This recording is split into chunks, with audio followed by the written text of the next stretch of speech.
ಬಂದಿದ್ದಾರೆ, ಇವನಿಗೇನೋ ಆತಂಕ, ಏನೋ ಭಯ, ಅವೆಲ್ಲ ನಾವು ಮಾತಾಡಕ್ ಆಗೋದಿಲ್ಲ, ಹೇಳಿ ಗೊತ್ತಾಗದೆ. ಒಟ್ಟಾರೆ ಮೇಲ್ನೋಟಕ್ಕೆ ಏನ್ ಕಾಣುತ್ತೆ ಅಂತಂದ್ರೆ, ಎಷ್ಟೇ ಧನವಂತನಾಗಿದ್ರು ಸಹ ಅವನ ಮನಸ್ಸಿನಲ್ಲಿ ಶಾಂತಿ ಇಲ್ಲ ಅನ್ನೋದು ಕಂಡು ಬಂತು.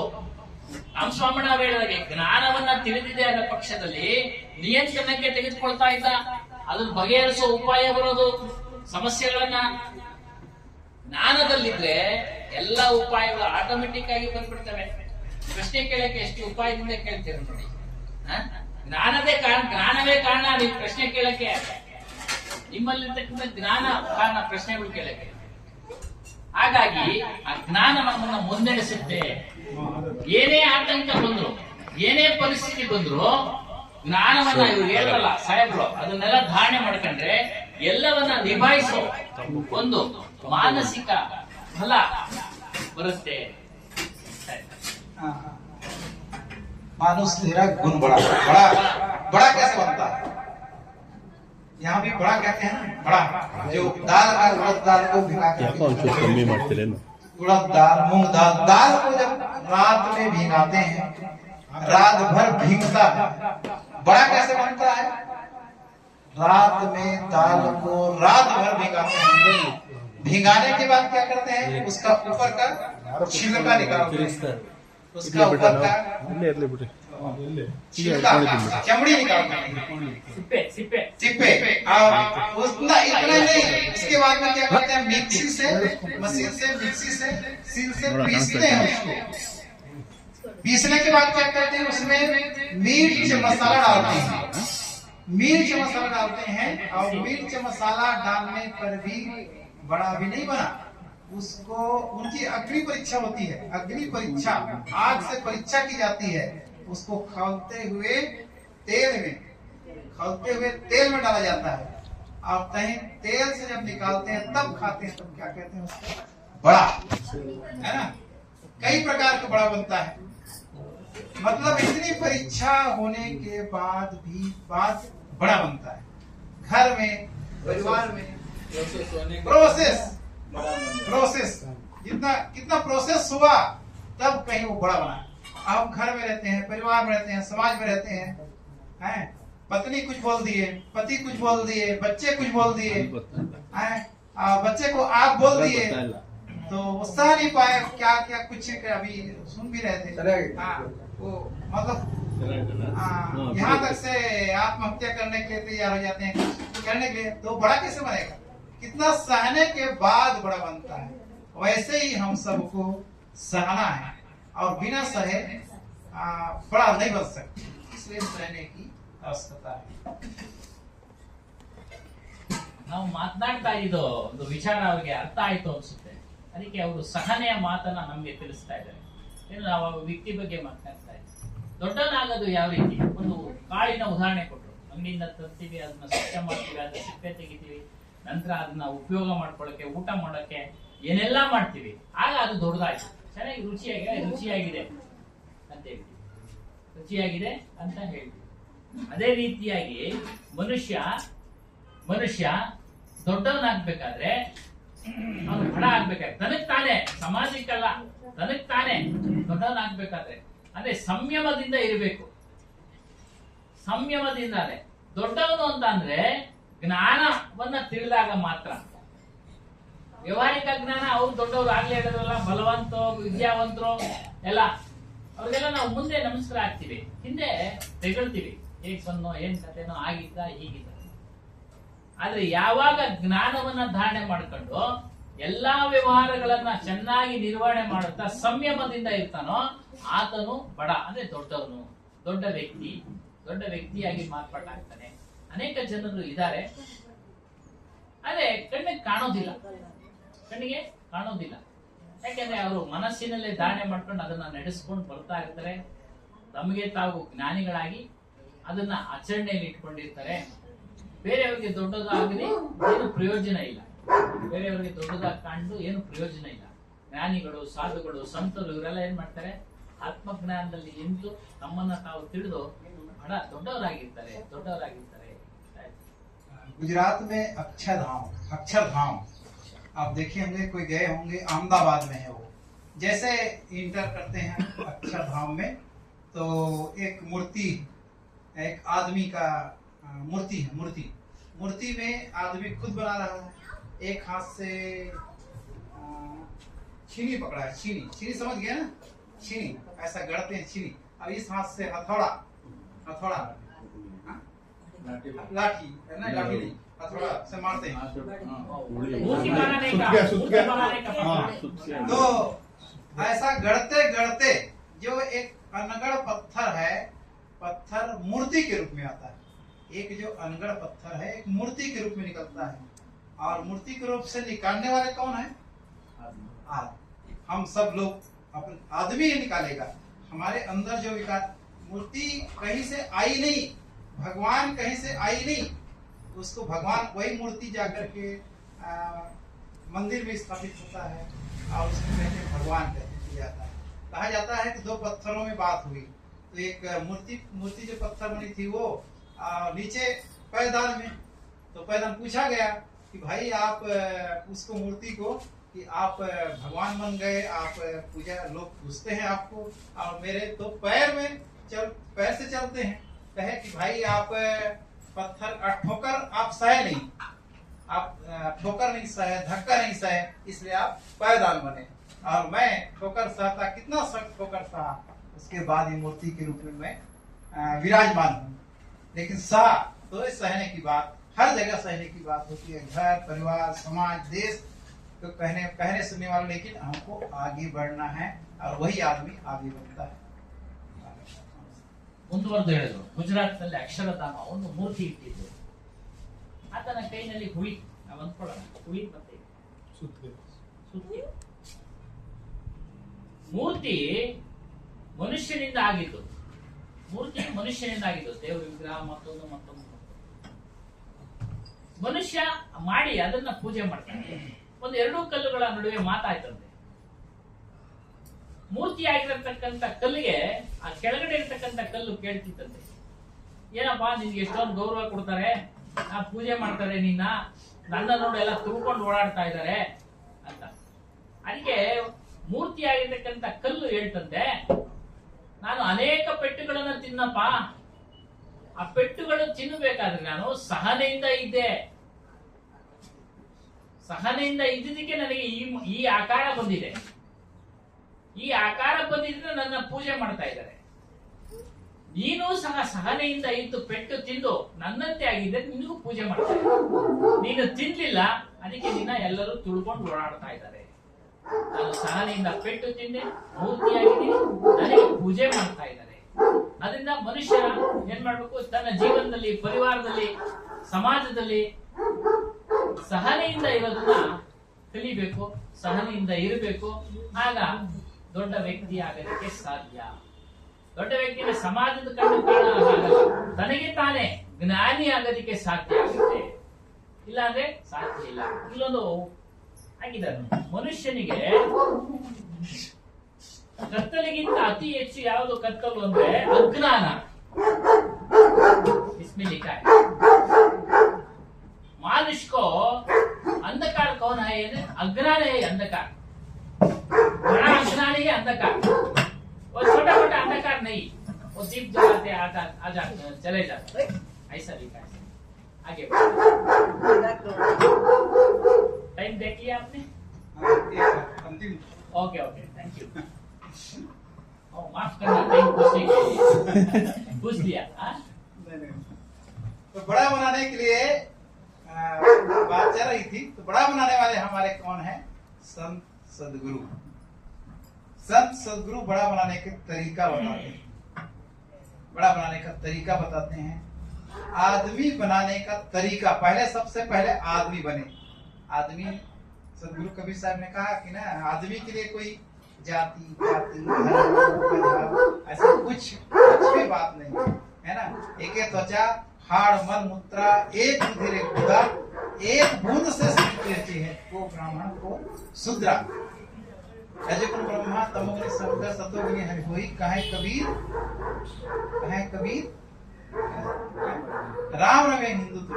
मतलब सब आदमी एक है, बस अपने आदमियत को जगाएं, अपने मानवीय गुणों को जगाएं, और मानवीय गुण सदाचार से चलते हैं तो निश्चित रूप से हम जो अपना इस जीवन को सफल करते हैं, इस मानव जीवन को सफल करने के लिए ये एक जंक्शन है। रेलवे स्टेशन में जंक्शन बदलते हैं, जंक्शन जहाँ गाड़ियां बदलती है। अन्य योनियों में जो चार खानी कहा जाता है, अंडा पिंड डुक्कच, और मनुष्य योनि को जो खानी कहा जाता है, ये बदलने का जगह है। अगर अच्छा कर्म करेंगे तो निश्चित रूप से हम इस भवसागर से पार हो जाएंगे, अथवा अच्छा कर्म नहीं कर पाए तो फिर से मनुष्य योनि में जन्म लेंगे। और यही सबको हमको कर्म करना चाहिए, अच्छा कर्म करना चाहिए। कर्म हमारा अच्छा है तो किस्मत हमारी दासी है, धर्म हमारा अच्छा है तो धर्म में मथुरा काशी है। कर्म धर्म दोनों अच्छे हैं तो जीवन बड़ा अविनाशी है, कर्म धर्म दोनों बिगड़े तो गले के में फांसी है। और इस प्रकार से हमको अच्छे कर्म करते हुए अपने जीवन को सफल बनाना चाहिए। साधु संतों की शरण में रहकर ही अच्छा कर्म हो सकता है। आप सबको मैं बहुत बहुत धन्यवाद देते हुए मैं अपनी वाणी विराम देता हूँ। बोलिए सद्गुरुदेव सहाय। ನಾವು ಒಳ್ಳೆ ಮನುಷ್ಯರು ಆಗೋದಿಕ್ಕೆ, ಜ್ಞಾನಿಗಳಾಗೋದಿಕ್ಕೆ, ಸಹನಶೀಲರಾಗೋದಿಕ್ಕೆ, ಕ್ಷಮಾಶೀಲರಾಗೋದಿಕ್ಕೆ ಕಾರಣ ಯಾರು ಅಂದ್ರೆ ಸಂತ ಸದ್ಗುರುಗಳು, ಸಂತರು ಸದ್ಗುರುಗಳು. ಅವರೇ ನಮ್ಗೆ ಈ ಪಾಠ ಮಾಡೋದು. ಬೇರೆ ಶಾಲೆಗಳಲ್ಲಿ, ಸ್ಕೂಲ್ಗಳಲ್ಲಿ ನಮ್ಗೆ ಬೇರೆ ಬೇರೆ ಪಾಠ ಮಾಡ್ತಾರೆ. ಒಂದು ಕೆಮಿಸ್ಟ್ರಿ ಬಗ್ಗೆ ಕೆಮಿಸ್ಟ್ರಿ ಟೀಚರ್ ಹೇಳ್ತಾರೆ, ಇತಿಹಾಸದ ಬಗ್ಗೆ ಇತಿಹಾಸ ಹೇಳ್ತಾರೆ, ಬಯಾಲಜಿ ಹೇಳ್ತಾರೆ. ಆದರೆ ನಮ್ಮನ್ನ ಒಳ್ಳೆ ಮನುಷ್ಯ, ಮಾನವೀಯತೆಯಿಂದ ಆಗತಕ್ಕಂಥ ಮನುಷ್ಯನನ್ನಾಗಿ ಮಾಡೋದಿಕ್ಕೆ ಕಾರಣ, ವಿಚಾರಗಳನ್ನ ತಿಳಿಸೋರು ಸದ್ಗುರುಗಳು. ಈ ಜಾತಿ, ಮನುಷ್ಯನಲ್ಲಿ ಅನೇಕ ಜಾತಿಗಳಿದೆ, ಆದರೆ ಮನುಷ್ಯರೆಲ್ಲ ಒಂದೇ, ವೀರ್ಯ ಮತ್ತು ರಕ್ತದಿಂದ ಆಗಿರ್ತಕ್ಕಂಥ ದೇಹಗಳು ಒಂದೇ. ನಾವು ಮಾನವೀಯ ಗುಣಗಳನ್ನ ಬೆಳೆಸ್ಕೊಳ್ಬೇಕು, ಅಳವಡಿಸಿಕೊಳ್ಳಬೇಕು. ಜಂಕ್ಷನ್, ರೈಲ್ವೆ ಜಂಕ್ಷನ್ ಉದಾಹರಣೆ ಕೊಡಿ. ಅಂಡಜ, ಪಿಂಡಜ, ಶ್ವೇತಜ ಇತ್ಯಾದಿ ಖಾನಿಗಳು ಇದಾವೆ. ನಮ್ಗಿಲ್ಲಿ ಬದಲಾವಣೆ ಮಾಡ್ಕೊಳ್ಳಕ್ಕೆ ನಮ್ಗೆ ಮನುಷ್ಯ ದೇಹ ಬಂದ್ಬಿಟ್ಟಿದೆ. ರೈಲ್ವೆ ಜಂಕ್ಷನ್ ಅಲ್ಲಿ ನಾವು ಬದಲಾವಣೆ ಮಾಡ್ತೀವಿ. ಒಂದೂರಿಂದ ಇನ್ನೊಂದೂರಿಗೆ ಹೋಗ್ಬೇಕಾದ್ರೆ ಕೆಲವು ಕಡೆ ಬದಲಾವಣೆ ಇರ್ತವೆ. ಇನ್ನೊಂದು ರೈಲು ಬದಲಾವಣೆ ಮಾಡೋದು ಮೊದಲಿತ್ತು ಜಾಸ್ತಿ, ಈಗೆಲ್ಲ ಕಡಿಮೆ ಆಗ್ತಾ ಇದೆ, ಡೈರೆಕ್ಟ್ ಮಾಡ್ತಾ ಇದೆ. ಮೊದಲೆಲ್ಲ ಅಲ್ಲಲ್ಲಿ ಇಳಿದು ಬದಲಾವಣೆ ಮಾಡ್ಕೊಳ್ಬೇಕಾಯ್ತು. ಅದೇ ರೀತಿಯಾಗಿ ಮನುಷ್ಯ ದೇಹ ಬದಲಾವಣೆ ಮಾಡ್ಕೊಳ್ಳಕ್ಕೆ ಬಂದಿರೋದು. ನಮ್ಮನ್ನ ನಾವು ಬದಲಾವಣೆ ಮಾಡ್ಕೊಳ್ಳಕ್ಕೆ ಹೇಳ್ತಾರೆ. ಸಿಯಿಂದ ಚೇಂಜ್, ಚಾಯ್ಸ್, ಈ ರೀತಿ ಚೇಂಜ್ ಮಾಡ್ಕೊಳ್ಳಕ್ಕೆ ಚಾಯ್ಸ್ ನಾವು ಆಯ್ಕೆ ಮಾಡ್ಕೊಳ್ಬೇಕು. ಹಾಗಾಗಿ ಬದಲಾವಣೆ ಮಾಡ್ಕೊಳ್ಳಿ ಹೇಳಿದ್ರು. ಕರ್ಮ ಚೆನ್ನಾಗಿದ್ರೆ, ಅಂದ್ರೆ ಕೆಲಸ ಚೆನ್ನಾಗಿದ್ರೆ ನಮ್ಮ ಅದೃಷ್ಟ ಬದಲಾವಣೆ ಆಗುತ್ತೆ. ಹೇಗೆ? ಕಳ್ತನ ಮಾಡ್ತಾ ಇದ್ರೆ ಅವನ ಅದೃಷ್ಟ ಬದಲಾವಣೆ ಆಗತ್ತಾ? ಇಲ್ಲ. ಒಂದಲ್ಲ ಒಂದು ದಿನ ಸಿಕ್ಕಿ ಹಾಕೊಂಡು ಅವನು ನರಬೇಕಾಗತ್ತೆ. ನೋಡಿ ಉದಾಹರಣೆ ಅದೇ. ಅದೇ ರೀತಿ ಒಳ್ಳೆ ರೀತಿಯಿಂದ ಕೆಲಸ ಮಾಡ್ಕೊಂಡು ಅವನು ಜೀವನವನ್ನ ನಿರ್ವಹಣೆ ಮಾಡ್ತಾ ಇದ್ರೆ ಪೊಲೀಸ್ನವ್ರ ಕೈಗೂ ಸಿಗೋಂಗಿಲ್ಲ, ಏನೂ ಇರೋದಿಲ್ಲ. ಅದೇ ರೀತಿ ಧರ್ಮವನ್ನ ಆಚರಣೆ ಮಾಡಿದಾಗ ಪರಿವಾರದಲ್ಲಿ ಶಾಂತಿ, ಸುಖ ಎಲ್ಲವೂ ಸಿಗುತ್ತೆ. ಅಂದ ನಮ್ಮ ಕೆಲಸ ಕಾರ್ಯಗಳು ಚೆನ್ನಾಗಿರ್ಲಿ, ನಾವು ಧರ್ಮದಿಂದ ನಡೆಯೋಣ, ಮಾನವೀಯತೆಯಿಂದ ನಡೆಯೋಣ, ಮನುಷ್ಯರಾಗಿ ಬದುಕೋಣ. ಎಲ್ಲರ ನಡುವೆ ಸಹನೆ, ಶಾಂತಿ ಇತ್ಯಾದಿಯಾಗಿ ಒಳ್ಳೊಳ್ಳೆ ಗುಣಗಳು ಏನೇ ಇರ್ತಾರೋ ಅದನ್ನ ಅಳವಡಿಸಿಕೊಳ್ಳೋಣ. ನಾವು ದೊಡ್ಡವರಾಗೋಣ. ಆ ದೊಡ್ಡವರು ಆಗೋದಿಕ್ಕೆ ಈ ಎಲ್ಲಾ ಗುಣಗಳನ್ನ ತಿಳಿಸ್ಕೊಡೋದು ಸಂತರು, ಸದ್ಗುರುಗಳು. ಅವರಿಗೆ ಆಭಾರಿಯಾಗೋಣ. ಮತ್ತು ಅವರು ವಿರಾಮ ಕೊಟ್ಟಿದ್ದಾರೆ ಅವ್ರ ಮಾತುಗಳಿಗೆ ಮುಂದುವರೆದು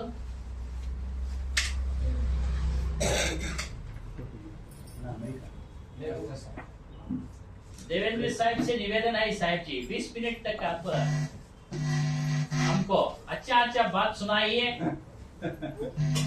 हमें चेंज आज से चेंज होना. ओ साहेब बार सभी लोग दिल से और भाव से हाथ उठा करके जयकारा करेंगे। बोलो सदगुरु कबीर साहिब की जय। संत समाज की जय। भक्त समाज की जय। अपने अपने माता पिता गुरुदेव की जय। आज हम लोग गौरी शंकर जी के यहाँ उनके पूज्य पिताजी के दशगात्र के अवसर पर यहाँ पर सभी लोग पधारे हुए हैं।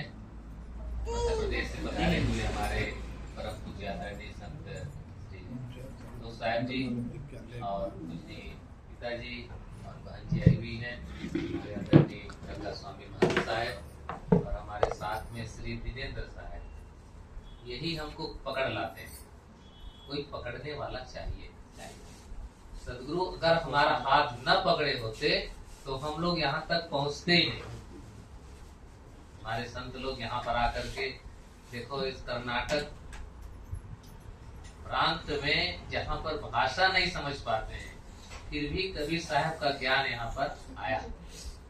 और देख रहे हैं कि संध्या पाठ जो किए, मंगल पाठ किए, उसको कैसा भाव जगा नागार्जुन जी के मन में, उसको अपनी भाषा में अनुवाद किया। दत्तात्रेय जी ने उसको अनुवाद करके हम लोग के लिए सुलभ बनाया। ऐसे ही कोई कोई संत होते जाएंगे। कबीर साहब को हम लोगों ने देखा नहीं, कोई देखा क्या? नहीं देखा। फोटो लगा तो फोटो को देखते हैं, ऐसा थे कि नहीं तो वो भी नहीं पता है। लेकिन उनका ज्ञान धीरे धीरे परंपरा से आते आते हम लोगों तक पहुंचा। हम लोग अपने दादाजी को कोई कोई देखे होंगे। दादाजी को कौन कौन देखे? कोई कोई देखे होंगे। और उनके पिताजी को कोई नहीं देखा। लेकिन उनके दादाजी ने बताया कि हमारे पिताजी ऐसे थे, लंबे चौड़े थे, गोरे गोरे थे और ऐसा बोलते थे। तो हमारे मन में जमता है कि हाँ, हमारे दादाजी के पिताजी ऐसे थे। ऐसे धीरे धीरे कबीर साहब का ज्ञान उनके जो 4 शिष्य हुए उनके माध्यम से आया, फिर और संतों के माध्यम से आया, फिर और संतों के माध्यम से आया। ऐसे करते करते हम लोग के पास आया। और हम लोग का भी काम है कि उस ज्ञान को बढ़ाना, यही हाथ पकड़ना है। किसी को वो एक फिल्म वाले गीत गाते, ज्योति से ज्योति जगाते चलो और प्रेम की गंगा बहाते चलो। एक ज्योति होती है दिया, दिया जिसको क्या कहते हैं? दीपा। दीपा दीपा। तो एक दीपा से करोड़ों दीपा जला सकते हैं। जला सकते नहीं जला सकते? वो लाइट वाला से नहीं जला सकते, लाइट वाला से नहीं जला सकते। लेकिन एक दीपा से अनेक दीपा उतना ही प्रकाश करेगा। जिससे हमने चालू किया और दूसरा जल गया तो उतना ही प्रकाश वो करेगा, उसमें कमी बेशी कुछ नहीं होता है। तो जो सदगुरु होंगे, संत होंगे, अपना जितना प्रकाश रहता है पूरा का पूरा दूसरे को दे देना चाहते, शिष्य को दे देना चाहते हैं।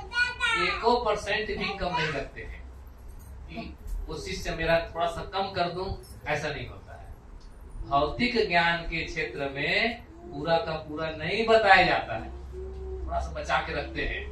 वकील अपना पूरा पॉइंट नहीं बताएगा, डॉक्टर अपना पूरा पॉइंट नहीं बताएगा, कोई कारीगर होगा अपना पूरा पॉइंट नहीं बताएगा, कुछ कुछ बचा के रखता है ताकि इसका भेद न बता देता है, इसलिए ज्ञान डूब जाता है। लेकिन जो सदगुरु होंगे वो पूरा का पूरा दे देते हैं, जितना मेरा है वो तुम्हारा पूरा का पूरा है। इसलिए तो सदगुरु की महत्ता है। सदगुरु के अंदर में चाहना नहीं है कि हमको उसके बदले में कुछ मिले, कुछ चाहना नहीं। इसीलिए को सदगुरु कबीर साहब ने कहा, चाह गई चिंता मिटी मनवा बेपरवाह, और जिसको कछु न चाहिए सोई शहंशाह। वही शहंशाह है। हमको कुछ थोड़े चाहिए, शरीर के लिए आप सब लोग भोजन दे देते हैं, कोई कपड़ा दे देता है, और ज्यादा ज्यादा देते, कम कम नहीं, ज्यादा ज्यादा देते हैं कि संत लोग, गुरु लोग कम से कम उनका जो व्यक्तिगत जीवन में कोई अड़चन न आए। संत केवल साधना करें, भक्ति का प्रचार करें, ज्ञान का प्रचार करें, और हम सबको आत्म शांति का लाभ दें। संत से कोई रुपया पैसा धन नहीं चाहता है, और जो चाहते हैं वो थोड़ा भी भूले में है कि संत के पास जाएंगे तो बाबा जी हमारे बहू को बच्चा नहीं है, ऐसा प्राय मांगते हैं। कहते गुरु जी कर्मा में हमारा विजय हो जाए, थोड़ा आशीर्वाद कर दीजिए, ऐसा मांगने जाते हैं। संतों के पास से मांगने मत जाइए, वो तो माया की चीज है, माया आती और जाती है। तो माया मत मांगे, उससे ज्ञान मांगिए, उससे बोध मांगिए कि मेरा मन शांत रहे, मेरा मन में सुकून रहे, मेरे मन में शांति आए, वह चीज मांगिए। और बाहर वाले चीज तो कोई भी आता जाता देता रहता रहेगा। और संतों के पास मांगेंगे, कोई बेटा मांगेगा, कोई बेटी मांगेगा, तो संतों के झोले में क्या बेटा बेटी रखा है? कोई बेटा बेटी नहीं है। वो तो कहते हैं बेटा बेटी वाले छोड़ के बिना बेटा बेटी वाला बनो। बिना बेटा बेटी वाले बड़े खुश है। कल एक भाई आए थे, तो जने क्या नागेंद्र थे या क्या थे, तो उनको कैंसर हो गया, वो किडनी दोनों फेल हो गए। तो डायलिसिस पर वो चलते, एक दिन छोड़ के डायलिसिस पर वो चला करते हैं। तो आकर कुछ बातचीत होने लगी। फिर उनकी मैंने कहा श्रीमती को बुलाना, उनको भी बुला के लेके आए। तो मैंने कुछ बातें की। तो हमने कहा कि चिंता होती, चिंता नहीं करना, जब तक प्रारब्ध है उतना पूरा होगा वो। तो कैसा चिंता नहीं करते हैं। आप लोग का जो ज्ञान मिला है, वो ज्ञान से ही हम लोग जीते हैं। ये शरीर तो मरण धर्म आएगा जाएगा, और ज्ञान नहीं भरेगा, ज्ञान नहीं भरेगा। ಶ್ರೀ ದೇವೇಂದ್ರ ಸಾಹೇಬರು ಮುಂದುವರೆದು ನಾಗರಾಜಪ್ಪ ಅವರನ್ನ ಸ್ಮರಿಸಿಕೊಂಡು ವಿಚಾರವನ್ನ ಶುರು ಮಾಡಿದ್ರು. ನಾವು ನಡಿಬೇಕಾದ್ರೆ ಬಾಲ್ಯದಲ್ಲಿ ನಮ್ಮನ್ನ ಯಾರು ನಡೆಸೋದು? ತಾಯಿ ತಂದೆಗಳು ಕೈ ಹಿಡಿದು ನಡೆಸ್ತಾರೆ. ಮಗು ಅದು ಅಭ್ಯಾಸ ಆಗೋವರೆಗೂ ಅದಕ್ಕೆ ಕೈ ಇಟ್ಕೊಂಡು, ಎರಡು ಕೈಗಳನ್ನ ನಾವು ಇಟ್ಕೊಂಡು ನಡೆಸ್ತಾರೆ. ಅದು ನಮ್ಗೆಲ್ಲ ಗೊತ್ತಿರೋ ವಿಚಾರ. ಅದೇ ರೀತಿಯಾಗಿ ಸದ್ಗುರುಗಳು ನಮ್ಮನ್ನ ಕೈ ಹಿಡಿತಾರೆ ಜ್ಞಾನದ ವಿಚಾರದಲ್ಲಿ. ಕರ್ನಾಟಕ ಪ್ರಾಂತ್ಯದಲ್ಲಿ ಕಬೀರ್ ಸಾಹೇಬರ ವಿಚಾರ ನಡೀತಾ ಇದೆ, ತುಂಬಾ ಸಂತೋಷ. ಕಬೀರ್ ಸಾಹೇಬ್ನ ನಾವು ನೋಡಿಲ್ಲ, ಫೋಟೋಗಳ ಮೂಲಕ ಈ ರೀತಿ ಇದ್ರು ಅಂತೇಳಿ ನಾವು ಅನ್ಕೊಳ್ತಾ ಇದ್ದೀವಿ, ನಿಜವಾಗ್ಲೂ ನೋಡಿಲ್ಲ. ಅವ್ರು ಯಾವ ರೀತಿ ಇದ್ರು, ಏನ್ ಕತೆ ಅನ್ನೋದನ್ನ ನಾವು ನೋಡಿಲ್ಲ. ಕಬೀರ್ ಸಾಹೇಬರ 4 ಜನ ಶಿಷ್ಯರು, धनी धर्मदास, भगवान दास और जागू साहेब और ಸ್ತುತಿ ಗೋಪಾಲ್ ಇವರು ಮೂಲಕ ಅವರ ಜ್ಞಾನ ಪ್ರಚಾರ ಆಯಿತು.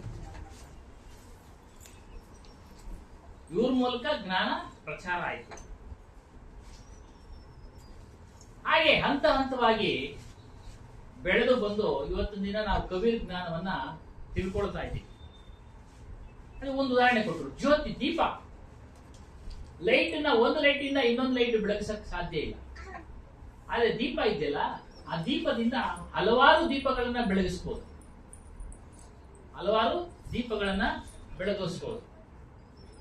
ಸದ್ಗುರು ಏನ್ ಮಾಡ್ತಾರೆ, ತನ್ನ ಶಿಷ್ಯನಿಗೆ ತನ್ನಲ್ಲಿರ್ತಕ್ಕಂಥ ತಾನು ಏನು ತಿಳಿದಿದ್ದನೋ ಆ ಎಲ್ಲಾ ಜ್ಞಾನವನ್ನ ಧಾರೆ ಎರೆದು ಅವರಿಗೆ ತಿಳಿಸ್ಕೊಡ್ತಾರೆ.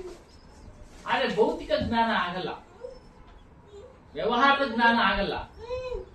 ವ್ಯವಹಾರವನ್ನ ಯಾರು ಸಂಪೂರ್ಣವಾಗಿ ತನ್ನ ಶಿಷ್ಯನಿಗಾಗಿ ತಿಳಿಸೋದಿಲ್ಲ. ಒಂದು ಸೀಕ್ರೆಟ್ ಇಟ್ಕೊಂಡಿರ್ತಾರೆ, ಬಿಟ್ಕೊಡೋದಿಲ್ಲ. ಅದೆಲ್ಲರಿಗೂ ಗೊತ್ತಿರೋ ವಿಚಾರ, ಅದನ್ನ ಹೇಳಿದ್ರು. ಅದರಿಂದ ನಾವು ಸದ್ಗುರುಗಳ ಹತ್ರ ಏನ್ ಕೇಳ್ಬೇಕು ಅಂದ್ರೆ ಜ್ಞಾನವನ್ನ ಕೇಳಬೇಕು, ಆತ್ಮಜ್ಞಾನವನ್ನ ಕೇಳಬೇಕು. ಮಕ್ಕಳು ಕೇಳೋದಲ್ಲ, ಹಣ ಕೇಳೋದಲ್ಲ, ಐಶ್ವರ್ಯ ಕೇಳೋದಲ್ಲ. ಹನುಮಾನ್ ಸಾಹೇಬರು ವಿಚಾರದಲ್ಲಿ ಹೇಳೋರು, ಏನು ಕೋರಿಕೆ ಇಟ್ಕೊಂಡು ಬರಬೇಡಿ ಇಲ್ಲಿಗೆ. ಅವ್ರು ಕೊಡೋ ಶಕ್ತಿ ಇದ್ರು ಸಹ ಅದನ್ನ ಅವರು ಮಾಡ್ಲಿಲ್ಲ. ಏನು ಕೋರಿಕೆ ಇಟ್ಕೊಂಡು ಬರಬೇಡಿ, ನನಗೆ ಅದಾಗ್ಬೇಕು ಇದಾಗ್ಬೇಕು, ಕೇವಲ ಜ್ಞಾನವನ್ನ ತಿಳಿಯೋದಿದ್ರೆ ಬನ್ನಿ. ನೋಡಿ ಎಷ್ಟು ಕಠಿಣವಾಗಿ ಹೇಳ್ತಾರೆ ಅವರು. ನಿಮಗೆ ಆತ್ಮಜ್ಞಾನ ಬೇಕಾ, ನಿಮಗೆ ಸ್ವರೂಪ ಜ್ಞಾನ ಬೇಕಾ, ಬಿಡುಗಡೆ ಆಗ್ಬೇಕಾ ಜನನ ಮರಣಗಳಿಂದ, ಅದನ್ನ ತಿಳಿಯಕ್ಕೆ ಇಲ್ಲಿ ಬರ್ಬೇಕು. ನಾನು ಹಂಗಾಗ್ಬೇಕು ಹಿಂಗಾಗ್ಬೇಕು ಇಟ್ಕೊಂಡು ಬರಬೇಡಿ.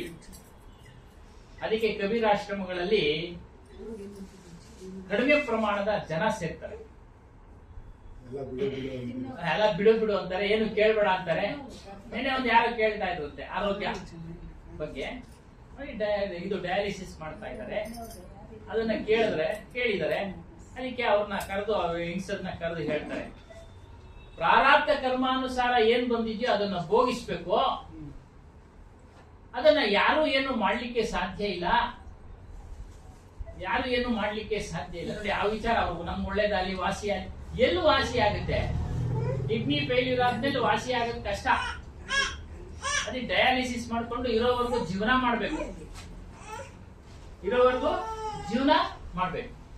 ಆಯ್ತು, ನಾವೇನ್ ಕೇಳ್ಬೇಕು ಗುರುಗೆ? ಮನಸ್ಸಿಗೆ ಶಾಂತಿ ಕೊಡತಕ್ಕಂತ ವಿಚಾರಗಳನ್ನ ಕೇಳಬೇಕು, ಜ್ಞಾನವನ್ನ ಕೇಳಬೇಕು, ತಮ್ಮ ಸ್ವರೂಪದ ವಿಚಾರವನ್ನ ಕೇಳಬೇಕು, ನಾವು ಆಚರಣೆಯಲ್ಲಿ ಹೇಗಿರ್ಬೇಕು ಅನ್ನೋದನ್ನ ಕೇಳಿ ತಿಳಿಬೇಕು. ಅಂತ ಪ್ರಾರಬ್ಧ ಏನೈತೋ ಅದನ್ನ ಭೋಗಿಸಿಯೇ ತೀರ್ಬೇಕು. मैंने दोनों से पूछा कि अच्छा आपके परिवार में कौन कौन है? कहे कि 4 लोग हैं, हम 2 और हमारे 2। तो बेटे क्या करते हैं? कि कुछ कुछ काम करते हैं। कितनी उम्र हो गई है? कहे बड़े की 30 साल हो गई है और छोटे की 2 साल कम है। मैंने कहा उनकी शादी करेंगे? कहे करने को कहते हैं तो बड़ा लड़का कहता है नहीं करूंगा शादी, मत करो। और क्या पाए शादी करके, क्या मिलेगा? उनसे हमने बोला अच्छा माता जी बताओ, बहन जी बताओ, आपको क्या मिला शादी बना के? कुछ नहीं मिला बना के, कुछ नहीं मिला। लेकिन पहले ज्ञान नहीं मिलता है, पहले आनंद आता है कि भाई हम भी करेंगे शादी। एक पिता मरने वाला था तो अपने बेटे को बुलाया, कहा कि बेटा मेरा अंतिम टाइम है और कुछ ज्ञान की बात मैं तुमको बताना चाहता हूँ, मानोगे? कहे बिल्कुल पिताजी मानूंगा। कहे बेटा इतना जीवन जी लिया मैंने और शादी बनाए तुमको पैदा किया, लेकिन शादी बना के मैं सुखी नहीं हुआ, इसलिए मेरी एक बात मानना, शादी नहीं करना, शादी नहीं करना। तो बेटे ने कहा बिल्कुल पिताजी मैं आपकी बात मानूंगा और यही बात मैं अपने बेटे को बताऊंगा और यही बात मैं अपने बेटे को बताऊंगा। इसके मतलब शादी करेगा तब तो बताएगा। तो बुजुर्ग ಒಂದು ಉದಾಹರಣೆ ಕೊಟ್ರಿ. ಇನ್ನೊಂದು ಅವರು ಸಂಸಾರದ ವಿಚಾರ, ಎಷ್ಟು ಜನ ಮಕ್ಕಳು, ಏನ್ ಕತೆ, ದೊಡ್ಡವ್ರು 30 ವರ್ಷ, ಇನ್ನೊಬ್ಬನಿಗೆ 2 ವರ್ಷ ಕಡಿಮೆ, ಮದುವೆ ಆಗಿದ್ಯಾ? ಇಲ್ಲ, ಮದುವೆ ಮಾಡ್ಕೊಂಡ್ರೆ ಬೇಡ ಅಂತಾನೆ ಅಂತ. ಮದುವೆ ಆಗಿ ಏನ್ ಲಾಭ ಆಗಿದೆ ನಿಮ್ಗೆಲ್ಲ? ಪ್ರಪಂಚ ಬೆಳೆದಿದೆ ಅಂತ ಒಂದು ಉದಾಹರಣೆ ಕೊಡ್ತಾರೆ. ಯಾರೋ ಒಬ್ಬ ವ್ಯಕ್ತಿ ಮಗನಿಗೆ ಹೇಳ್ತಾರೆ, ನೋಡಪ್ಪ ನಾನು ಮದುವೆ ಆದೆ, ಏನು ಸುಖ ಸಿಕ್ಲಿಲ್ಲ, ನೀನು ಮದುವೆ ಆಗ್ಬೇಡ. ಆ ಮಗ ಹೇಳ್ತಾನಂತೆ, ನಾನು ನನ್ನ ಮಗನಿಗೆ ಹಿಂಗೆ ಹೇಳ್ತೀನಿ ಅಂತ. ಅಂದೇನು, ನಾನು ಮದುವೆ ಆಗ್ತೀನಿ, ನನ್ನ ಮಗನಿಗೆ ಹಿಂಗೆ ಹೇಳ್ತೀನಿ, ಮದುವೆ ಆಗ್ಬೇಡ ಅಂತ ಅವ್ರ ಅಪ್ಪ ಮಗನಿಗೆ ಹೇಳ್ತಾ ಇದ್ರೆ, ಏನು ಸುಖ ಸಿಗಲ್ಲಪ್ಪ, ನಿನಗೆ ಜ್ಞಾನದ ವಿಚಾರ ಹೇಳ್ತೀನಿ, ಮದುವೆ ಆಗ್ಬೇಡ ನೀನು, ಸುಖ ಇಲ್ಲ ದುಃಖ ಅಂತ ಹೇಳಿದ್ರೆ, ನಾನು ನನ್ನ ಮಗನಿಗೆ ಹೇಳ್ತೀನಿ, ಅಂದೇನು ನಾನು ಮದುವೆ ಆಗ್ತೀನಿ ಅನ್ನೋ ಒಂದು ಅರ್ಥದಲ್ಲಿ ಹೇಳಿದ್ದಾನೆ ಅಂತ ಹೇಳಿದ್ರು ಸಾಹೇಬ್. ಹಾಗೆ तो हम लोग सोचते हैं कि वो लोग सुख पा लिए और हमको वो सुख लेना नहीं देना चाहते हैं, तो हम भी सुख भोगे। और बूढ़े लोग सोचते हैं कि बच्चा ये भी दुख भोगेगा तो जानेगा। बिना दुख पाए किसी को बोध नहीं होता है, बिना तकलीफ पाए किसी को बोध नहीं होता, अपना तकलीफ पाते तब बोध होता है। इसलिए सदगुरु संत जन कहते हैं अच्छा थोड़ा दुख भोग लो, तब कम से कम दुख भोग करके तुम लौट करके आओगे। चाहे जितना दौड़ो संसार में, अंत में अपनी आत्मा तक लौट के आना है। सदगुरु कबीर साहब ने कहा दौड़ा तो दौड़िया जहाँ तक मन की दौड़, और दौड़ थका मन फिर गया वस्तु ठाव की ठाव। अंत में कहाँ तक दौड़ोगे? रुपया पैसा धन दौलत, ये बड़े बड़े जो धनी मानी हुए हैं, अंत में वो भी बेचारे अशांत होकर के जीवन जिए। रॉकफेलर का नाम आप लोगों ने सुना होगा, इतने 10 करोड़ अरब डॉलर वो कमाने का सपना देखे थे, इतना मैं कमा करके तब मरूंगा। बहुत धन कमाया उन्होंने, विश्व में पहला नंबर उसका नाम था। तो जाने का वक्त आया तो सब पत्रकार इकट्ठा हुए और कहे कि आप कैसा अनुभव करते हैं, इतना आपने संपत्ति को नाम कमाया। तो दुखी हो गए, कहे कि मैंने 10 करोड़ अरब संपत्ति कमाने का सपना देखा था, लेकिन मैं 5 करोड़ अरब ही कमा पाया, तो 5 करोड़ अरब के घाटे से मैं मर रहा हूँ, इसलिए मैं दुखी हूँ। बताइए, ये है धनवानों की दशा। इतना कमाया वही ज्यादा है, लेकिन फिर भी कहते इतना मैंने सपना देखा, इतना मेरा, उतने मैं दुखी होकर के मर रहा हूँ। तो ऐसे वो चीजों की तृष्णा है, तृष्णा कभी किसी की पूरी नहीं हुई है, कभी तृष्णा पूरी नहीं हुई। थोड़ा वाले को और ज्यादा चाहिए। एक ठेला वाले को, पान ठेला वाले को पूछो कि आपको कितना थोड़ा मिल जाए तो थोड़ा सा व्यापार अच्छा हो जाए, 10,000 और मिल जाता तो बड़ी बड़ी दुकान हो जाती। जिसकी बड़ी दुकान है, किराना स्टोर वाला, उससे पूछो तो क्या 5 लाख और मिल जाता तो मेरा दुकान और बढ़ जाता। और टाटा अंबानी से पूछो तो कितना का है, कोई ठिकाने हम लोग अंदाजा नहीं लगा सकते। ऐसे तो है विश्वपतियों को भी कोई इच्छा उनकी पूरी हो गई ऐसा नहीं है। रावण जैसा शक्तिशाली, रावण जैसा धनी, रावण जैसा विद्वान उस समय के जमाने में कोई नहीं था। उनके 3 संकल्प थे। सोने में सुगंध लाऊंगा, सोने में सुगंध ला दूंगा, और समुद्र के खारे पानी को मीठा बना दूंगा, और स्वर्ग तक सीढ़ी लगा दूंगा। ऐसा उनके मन में संकल्प था। एक भी पूरा नहीं हुआ, एक भी पूरा नहीं हुआ, क्योंकि होने वाला चीज ही नहीं है तो कहाँ हो जाता बताइए। एक चीज हो सकती थी, मैं थोड़ा साइंस समझता हूँ, तो सोने में सुगंध तो आ सकता था। आज के वैज्ञानिक लोग चाहे तो ला सकते हैं। हम लोग वो पेंसिल से लिखते रबड़ मिटाने वाला होता है, उसमें सुगंध आती है, पहले नहीं होता था। अब बच्चों के लिए ऐसा कुछ बना दिए केमिकल, उसमें लगा दे तो सुगंध भी आता है। तो सोने में सुगंध आ सकता है, आज के वैज्ञानिक लोग चाहे ला सकते हैं। पानी को खारा को भी मीठा बना सकते हैं, आरो आजकल लगा हुआ है। रावण के जमाने में आरो नहीं रहा होगा। लेकिन स्वर्ग तक सीढ़ी लगाने वाली बात तो क्या है, स्वर्ग है ही नहीं तो सीढ़ी क्या लगाए। आसाम को स्वर्ग कहते हैं, भारत का स्वर्ग कहते हैं। वहां पर क्या होता है, उस श्रीखल भोग को अगर स्वर्ग माने तो आजकल जगह जगह 5 स्टार होटल सब वही स्वर्ग ही तो है। तो सीढ़ी लगा सकते, पैसा कमाओ, पैसा दो, और जो चाहो खाओ, जैसा चाहे भोगो, जैसा चाहे नाचो, चाहे कूदो, चाहे नंगा नाचो, चाहे जैसे नाचो। इसी को स्वर्ग मानते हैं। तो स्वर्ग में यही तो कल्पना है, स्वर्ग में जाएंगे चाहे जितना खाते रहिए, आपका पेट ओवरफ्लो नहीं होगा, शौचालय नहीं जाना पड़ेगा, पेशाब नहीं जाना पड़ेगा, भोगो तो भोगते रहो, आपकी इंद्रियां छीन नहीं होगी। इसका मतलब क्या है, स्वर्ग में ही सब तो होता है। जो मुसलमान होते हैं उनके होता है व्यस्त कहते हैं। तो व्यस्त में क्या मिलेगा, वहां पर शराब की नदियां बहेंगी, और बड़े बड़े बाग होंगे, फुर्रे मिलेंगे, गिलमे मिलेंगे, यही सब कहते हैं। तो वहां भी भोगी है। तो भोग को अगर स्वर्ग माना जाए तो छिन्ने पुण्य कृत्य लोके विशक्ति, पुण्यशील होगा और फिर अंतिम मृत्यु लोक में आना पड़ेगा। चाहना कहाँ तक पूरी होने वाली है। मेरा समय पूरा हो गया, और मैं नागेंद्र जी नागराज जी को उनकी 10वीं उपलक्ष्य में यहाँ पर आए हैं, उनको सादर श्रद्धांजलि है। और उनके पुत्र गौरी शंकर जी को, माता जी को मैं सांत्वना करता हूँ कि जो भी जाता है संसार से तो स्वाभाविक जितना हमारा नजदीकी रहता है, थोड़ा सा दुखी होना स्वाभाविक है। क्योंकि ज्ञानवान है, संत गुरुजनों का यहाँ पर पदार्पण होता है, उनके ज्ञान से आलोकित है, इसलिए दुखी नहीं है, बल्कि फॉर्मेलिटी पूरी कर रहे हैं। भाई ये सिस्टम चला, उस सिस्टम को चलाना है ताकि पीछे वाले उसे ज्ञान दे सके। बाकी लोग कथा कीर्तन पूजा पाठ कराएंगे, वो कहते नहीं हम संतों को बुला करके सत्संग कराएंगे ताकि ज्ञान की चर्चा हो और हमको शांति मिले। मैं अपनी बात पर विराम देता हूँ। ये दोनों में रावण रामा में कौन अच्छा है? रावण अच्छा है ना रामा अच्छा है? दोनों में अब कंपेयर करेंगे तो कोई नहीं अच्छा है कि नहीं। हम अपने तरफ देखें कि हम उसमें से क्या ले सकते हैं।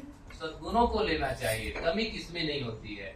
मेरे में भी कमी है, आप में भी कमी है, आप गुणों को मैं लूंगा तो मेरा काम बनेगा। उनके दोषों को लेकर के मेरे में और दोष चढ़ेंगे। रावण को कहेंगे तो दूसरे की पत्नी को छीन लाए कहेंगे, राम जी को कहेंगे तो क्या छिप करके बाली को मारा कहेंगे, तो वो दोस्त तो है ही, अपनी पत्नी को निकाल दिए ये भी कहेंगे। तो उनके जो अच्छाई थी उनको लेना है, माता पिता की आज्ञा माने, भाइयों को आदर भाव देते रहे, ये मानना चाहिए। गुण दोस्तों संसार में है। पृथ्वी खोदते हैं तो इसमें कंकड़ भी है और हीरा भी है, आप क्या लेंगे? लेकिन पूरा दुनिया में जी, भारत दुनिया में चल रहा था ना राम ऐसा राम। हाँ वो जी आपका कहना सही है। अब जिसका पक्ष जिसका जैसे भी सत्ता किसकी, बीजेपी की है, तो बीजेपी के ढोल बजाएंगे कि हाँ हमारा सरकार अच्छा है। बदल जाएगा तो उसका गुण गाएंगे, तो जो राजा होता है उसका गुण गाते हैं, सब जगह है। ಮುಂದುವರೆದು ಹೇಳುದು, ಮನುಷ್ಯ ದುಃಖವನ್ನೇ ಭೋಗಿಸ್ತಾ ಇದ್ದಾನೆ ಹೊರತು ಸುಖವನ್ನ ಭೋಗಿಸ್ತಾ ಇದ್ದಾನೆ.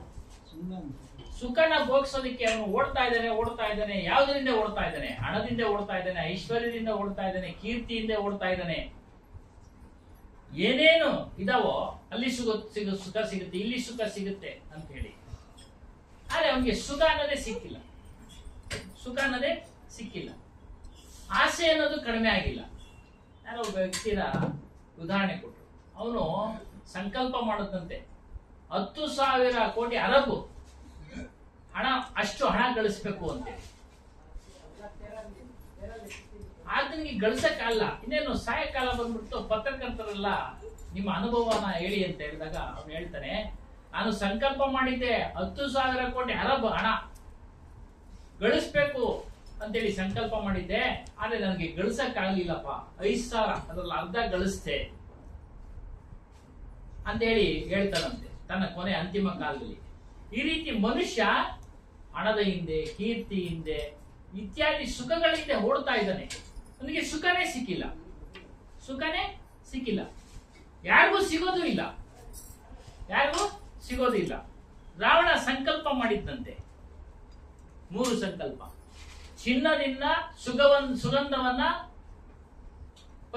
ಇದು ಮಾಡಬೇಕು, ಹರಡೋ ಹಾಗೆ ಮಾಡಬೇಕು, ಮತ್ತು ಸಮುದ್ರದ ನೀರನ್ನ ಸಿಹಿಯಾಗಿ ಮಾಡಬೇಕು, ಸ್ವರ್ಗಕ್ಕೆ ಮೆಟ್ಲುಗಳನ್ನ ಹಾಕ್ಬೇಕು ಅಂತ. ಈಗ ನಡೀತಾ ಇದೆ, ಆಗಬಹುದು ಅಂತ ಹೇಳ್ತಾರೆ. ಚಿನ್ನದಿಂದ ಸುಗಂಧ ಹರಡೋದಕ್ಕೆ ಪ್ರಯತ್ನ ವಿಜ್ಞಾನಿಗಳು ಮಾಡಬಹುದು. ಅದು ಉದಾಹರಣೆ ಕೊಟ್ಟರು. ರಬ್ಬರ್, ಮೊದಲು ನಾವೆಲ್ಲ ರಬ್ಬರ್ ಅಳಸಾವಾಗ ಯಾವುದೇ ಸುಗಂಧ ಬರ್ತಾ ಇಲ್ಲ, ಇವತ್ತು ಸುಗಂಧ ಬರ್ತಿದೆ, ಇವತ್ತು ಸುಗಂಧ ಬರ್ತಿದೆ. ಬದಲಾವಣೆ ಆದ್ರೂ ಆಗ್ಬೋದು, ಚಿನ್ನದಿಂದ ಸುಗಂಧ ಬರೋ ತರ ಮಾಡಬಹುದು. ವಿಜ್ಞಾನ ಬೆಳೀತಾ ಇದೆ. ಮತ್ತೆ ಉಪ್ಪು ನೀರನ್ನ ಸಿಹಿ ನೀರನ್ನು ಮಾಡೋದಕ್ಕೆ ಪ್ರಯತ್ನ ಮಾಡ್ತಾ ಇದ್ದಾರೆ, ಅದು ಆದ್ರೂ ಆಗಬಹುದು. ಸ್ವರ್ಗಕ್ಕೆ ಮೆಟ್ಲು, ಸ್ವರ್ಗನೇ ಇಲ್ಲ, ಮೆಟ್ಲೆಲ್ಲಿಂದ? ಸ್ವರ್ಗ ಅನ್ನೋದೇ ಇಲ್ಲ. ಬೇರೆ ಧರ್ಮದವರು ಹೇಳ್ತಾರೆ ಸ್ವರ್ಗದಲ್ಲಿ ಅಷ್ಟು ನಮ್ಗೆ ಶ್ರೀಮಂತಿಕೆ ಇರುತ್ತೆ, ನಮ್ಮ ಸುತ್ತಮುತ್ತಲು ಎಲ್ಲ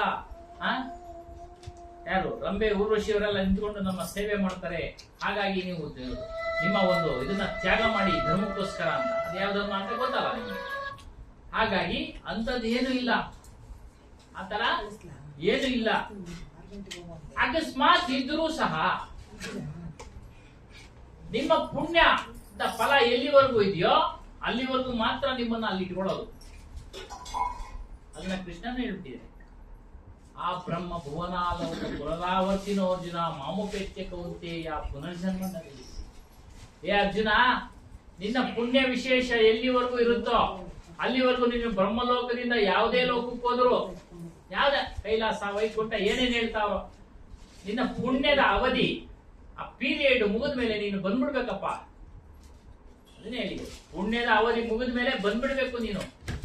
ಯಾರೇ ಆಗ್ಲಿ, ಪುಣ್ಯ ಮಾಡಿದ್ರ ಸ್ವರ್ಗಾಪೇಕ್ಷೆಯಿಂದ ಪುಣ್ಯ ಮಾಡಿದ್ರಿ, ಸ್ವರ್ಗಕ್ಕೆ ಹೋದ್ರಿ, ಅಲ್ಲಿ ಅಷ್ಟು ದಿನ ಅಂತ ಇರ್ಬೇಕು, ನಂತರ ವಾಪಸ್ಸು ತಾಯಿ ಗರ್ಭಕ್ಕೆ ಬಂದ್ಬಿಡ್ಬೇಕು. ಪುನರಾವರ್ತಿನೋ ಅರ್ಜುನ, ಮತ್ತೆ ಪುನರಾವರ್ತಿ ನೀನು ಜನನಕ್ಕೆ ಬರಬೇಕು. ಅದನ್ನ ಹೇಳಿ. ಹಾಗಾಗಿ ಕಬೀರ್ ಸಾಹೇಬರ ಸಿದ್ಧಾಂತದ ಪ್ರಕಾರ ಸ್ವರ್ಗನೂ ಇಲ್ಲ, ಯಾವುದೂ ಇಲ್ಲ. ಸ್ವರ್ಗ ಇಲ್ಲೇ ಇದೆ. ನೀವು ಮನಸ್ಸು ಶಾಂತಿಯಿಂದ ಇದ್ರೆ ಇಲ್ಲೇ ಸ್ವರ್ಗ ನೀವು ಕಾಣಬಹುದು ಅನ್ನೋ ಒಂದು ವಿಚಾರವನ್ನ ಹೇಳಿದ್ರು. ಮತ್ತು ಏನ ಹೇಳಿದ್ರು, ಸ್ವಾಭಾವಿಕ ಜನನ ಆದ್ರೆ ಆಗ್ಬೋದು, ಇಲ್ಲದೆ ಇಲ್ಲ. ಆದ್ರೆ ಹುಟ್ಟಿದ ಮೇಲೆ ಸಾವು ನಿಶ್ಚಿತ. ನಾಗರಾಜಪ್ಪ ಅವರು ತೀರ್ಕೊಂಡಿದ್ದಾರೆ. ಇದು ಪ್ರಕೃತಿ ನಿಯಮ. ಅವು ಒಂದಲ್ಲ ಒಂದು ದಿನ ಹೋಗ್ಲೇಬೇಕು. ಮೊದಲನೇ ಸಾರಿ ಹೇಳೋದು, ಕಬೀರ್ನ ನಾವು ನೋಡಿಲ್ಲ. ಒಂದು ಉದಾಹರಣೆ ಕೊಟ್ಟರು. ತಾತನ್ ನೋಡಿದೀವಿ ನಾವು, ಅಲ್ವೇನಪ್ಪ? ಅವ್ರ ಅಪ್ಪನ್ ನೋಡಿದೀವ, ಅವ್ರ ತಾತನ್ ನೋಡಿದೀವ? ಇಲ್ಲ. ತಾತ ಅಂದ್ರೆ ತಾತ ನೋಡಿಲ್ಲ ನಾವು. ಹಿಂಗಿದ್ರು, ದಪ್ಪಗಿದ್ರು, ಕುಳ್ಳಿಗಿದ್ರು, ಬಹಳ ಆಕರ್ಷಣೀಯವಾಗಿದ್ರು. ಅವ್ರು ಕೇಳೋದನ್ನ ನಾವು ಕೇಳಿದೀವಿ ಅಷ್ಟೇ, ಹೇಳೋದನ್ನ ಕೇಳಿದೀವಿ. ಅದನ್ನ ಉದಾಹರಣೆ ಕೊಟ್ಟರು. ಅದೇ ರೀತಿಯಾಗಿ ಸ್ವರ್ಗ ಇಲ್ಲ, ಸಾವು ನಿಶ್ಚಿತ ಎಲ್ಲರಿಗೂ. ಎಂತ ಜ್ಞಾನಿಯಾಗಿ ಕಬೀರ್ ಸಾಹೇಬರೇ ಹೊರಟೋದ್ರು, ಮಹಾವೀರ್ ಹೊರಟೋದ್ರು, ಆಗ್ಲೇ ಹೇಳ್ತಾ ಇದ್ರು. ಮಹಾವೀರ್ ಹೊರಟೋದ್ರು, ಬುದ್ಧ ಹೊರಟೋದ್ರು, ಎಂತೆಲ್ಲ ಜ್ಞಾನಿಗಳು ಅವೆಲ್ಲ. ಯಾರು ಈ ಜಗತ್ತಿನಲ್ಲಿ ಪರ್ಮನೆಂಟ್ ಅಲ್ಲ, ಯಾವ ಜೀವಿನೂ ಪರ್ಮನೆಂಟ್ ಅಲ್ಲ, ಎಲ್ಲ ತಾತ್ಕಾಲಿಕ.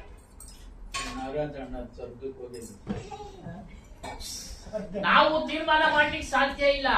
ಅವರ ಆಚರಣೆ ಮೇಲೆ ನಾವು ಅದನ್ನ ಇವ್ರ ಆಚರಣೆ ಚೆನ್ನಾಗಿದೆ, ಇವ್ರು ಹೋಗಿದ್ದಾರೆ ಅದನ್ನ ಹೇಳೋದಕ್ಕೆ ಸಾಧ್ಯ ಇಲ್ಲ. ಅವ್ರು ಕನ್ನಡಕ ಕೊಟ್ಟರು, ಜ್ಞಾನದ ಕನ್ನಡಕ. ಅದರಿಂದ ನೀವು ನೋಡಿ ಸ್ವಾಮಿ, ಅವ್ರು ಹೋಗಿದಾರ ಇಲ್ಲೋ ಅಂತ. ಅದೇನಮ್ಮ ಹಾ ಕನ್ನಡಕ ಹಾಕೊಳ್ಳಿ, ನಿಮಗೆ ಗೊತ್ತಾಗುತ್ತೆ. ಹೋಗಿದ್ದಾರೆ ಇಲ್ಲ ನೀವೆಲ್ಲ ಕೊಟ್ಟಿದ್ರೆ ಕರೆಕ್ಟ್, ಆದ್ರೆ ನಾನು ಎಲ್ಲ ಮನೆಗೆ ಬಿಸಾಕಿಲ್ಲ. ಜಾಬ್ನಲ್ಲಿ ಇಟ್ಕೊಳ್ಬೇಡಿ, ಯಾವಾಗಲೂ ಧರಿಸಿ, ಗೊತ್ತಾಗುತ್ತೆ ಅವರು ಸ್ವರ್ಗ ಅಲ್ಲ ಕೈವಲ್ಯ ಮುಕ್ತಿಯನ್ನ ಪಡೆದಿದ್ದಾರೆ. ಮುಕ್ತಿಯನ್ನ ಅವರ ಆಚರಣೆಯಿಂದ ಗೊತ್ತಾಗ್ಬಿಡುತ್ತೆ, ಹಾಗಾಗಿ ಮತ್ತೆ ಅದರಿಂದ ನಾವು ನಮ್ಮ ಮನಸ್ಸಿಗೆ ಇನ್ನೊಂದು ಪ್ರಶ್ನೆ ಕೇಳ್ಬಿಟ್ರಿ ಅಲ್ವಾ, ರಾಮ ಹೆಚ್ಚ ರಾವಣ ಹೆಚ್ಚು? ಬಹಳ ಅತ್ಯುತ್ತಮವಾದ ಉತ್ತರ ಕೊಟ್ಟವರು. ನಾವು ಹೇಳ್ತಾ ಇದ್ವಿ ನಿಮ್ಗೆ, ಅವ್ರ ಆದರ್ಶಗಳನ್ನ ತೆಗೆದುಕೊಳ್ಳಿ, ನೀವು ಆದರ್ಶ ಗುಣಗಳನ್ನ ತೆಗೆದುಕೊಳ್ಳಿ ಅಂತ ಹೇಳ್ತಾ ಇದ್ವಿ. ಹೇಳಿದ್ರು ಒಂದು, ಅವನು ಮರೆಯಿಂದ ಅವನು ಹೊಡೆದ, ಅದು ಪಾಪ ಅಲ್ವಾ, ದೋಷ ಅಲ್ವಾ? ವಾಲಿನ. ಇವನು ಸ್ತ್ರೀ ಅಪಹರಣ ಮಾಡ್ದ, ಅದು ದೋಷ ಅಲ್ವಾ?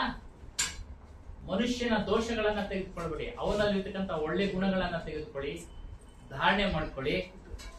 ಅವ್ರು ಹೇಳಿದ್ರು ಇಬ್ರು ನಮ್ಗೆ ಇಷ್ಟ ಆಗ್ಲಿಲ್ಲ, ಕಾರಣ ಏನು? ಇವನು ಮರೆಯಿಂದ ಮೋಸದಿಂದ ಹೊಡೆದ, ಅವನು ಸ್ತ್ರೀ ಅಪಹರಣ ಮಾಡ್ದ, ಮೋಸ ಇಬ್ರು ಇಷ್ಟ ಆಗ್ಲಿಲ್ಲ ಅನ್ನೋ ಉತ್ತರ ಹೇಳಿದ್ರು. ಮತ್ತೆ ಅವರ ಒಂದು ಮಾತಿಗೆ ವಿರಾಮ ಕೊಟ್ಟಿದ್ದಾರೆ, ಬಹಳ ಅತ್ಯುತ್ತಮವಾಗಿ ತಿಳಿಸಿದ್ದಾರೆ. ಹಿಂದಿ ಎಲ್ಲರಿಗೂ ಸಬ್ಕೋ ಜಾನ್ತಾ है सर जी, चुपके हमें बैठा बोल रहा हूँ. ಹೆಂಗಸರಿಗೆ ಅವ್ರಿಗೆಲ್ಲ ಸ್ವಲ್ಪ हमारी बातों को अच्छी तरह से ಅದ ಅದನ್ನ ಬಿಜೆಪಿ ಅವ್ರು ಏನ್ ಹೇಳಿದ್ರೆ, ಯಾವ ಸರ್ಕಾರ ಅದು ಪ್ರಶ್ನೆ ಆಗ್ತದ್ರು ಎಲ್ಲ ಇವಾಗೆಲ್ಲ ಭಾರತ ಎಲ್ಲ ರಾಮ ರಾಮ ಅಂತ ಕರೀತಾ ಇದೆ, ಯಾವ ಪಕ್ಷ ಇರುತ್ತೆ ಆ ಪಕ್ಷನ ಹೊಗಳ್ತಾರೆ, ಅದು ಸಾಮಾನ್ಯ. ಇವಾಗ ಬಿಜೆಪಿ ಪಕ್ಷ ರಾಮನ ಹಿಡ್ಕೊಂಡಿದೆ, ರಾಮ ರಾಮ ಅಂತ ಹೊಗಳ್ತಾರೆ, ಬದಲಾವಣೆ ಆಗ್ಬಿಟ್ರೆ ಅವ್ರು ಹಿಡ್ಕೊಂತಾರೆ. ಅದನ್ನ ಅವ್ರು ಕೇಳಿ, ಆಮೇಲೆ ಇವಾಗ ಬೇಡ ಅವ್ರನ್ನ ಕೇಳಿ. ಸರ್ ಉತ್ತರ ಕರೆಕ್ಟ್ ಆಗಿದ್ಯಾ? ನೀವೇ ಉತ್ತರ ಹೇಳಿದ್ರು.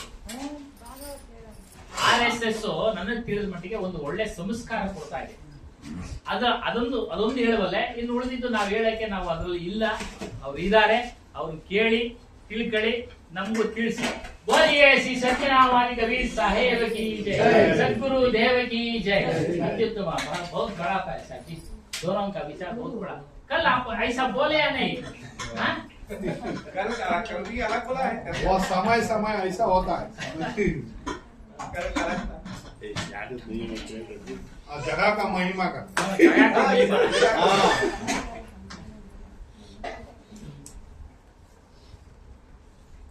बोलिए श्री सद्गुरुदेव की जय, संत समाज की जय, भक्त समाज की जय.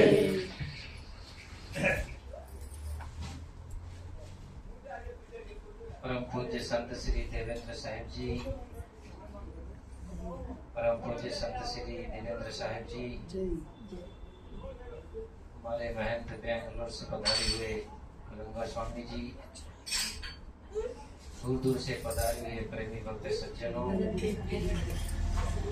श्रद्धा भक्ति के स्रोत माता बहनों, हमको आपको सभी को मालूम है कि आज का जो कार्यक्रम रखा गया है, नागराज अप्पा की श्रद्धांजलि के उपलक्ष्य में जो कार्यक्रम रखा गया है,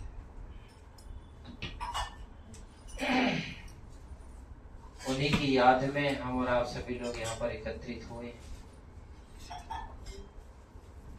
जब भी कोई व्यक्ति इस दुनिया से विदा होता है,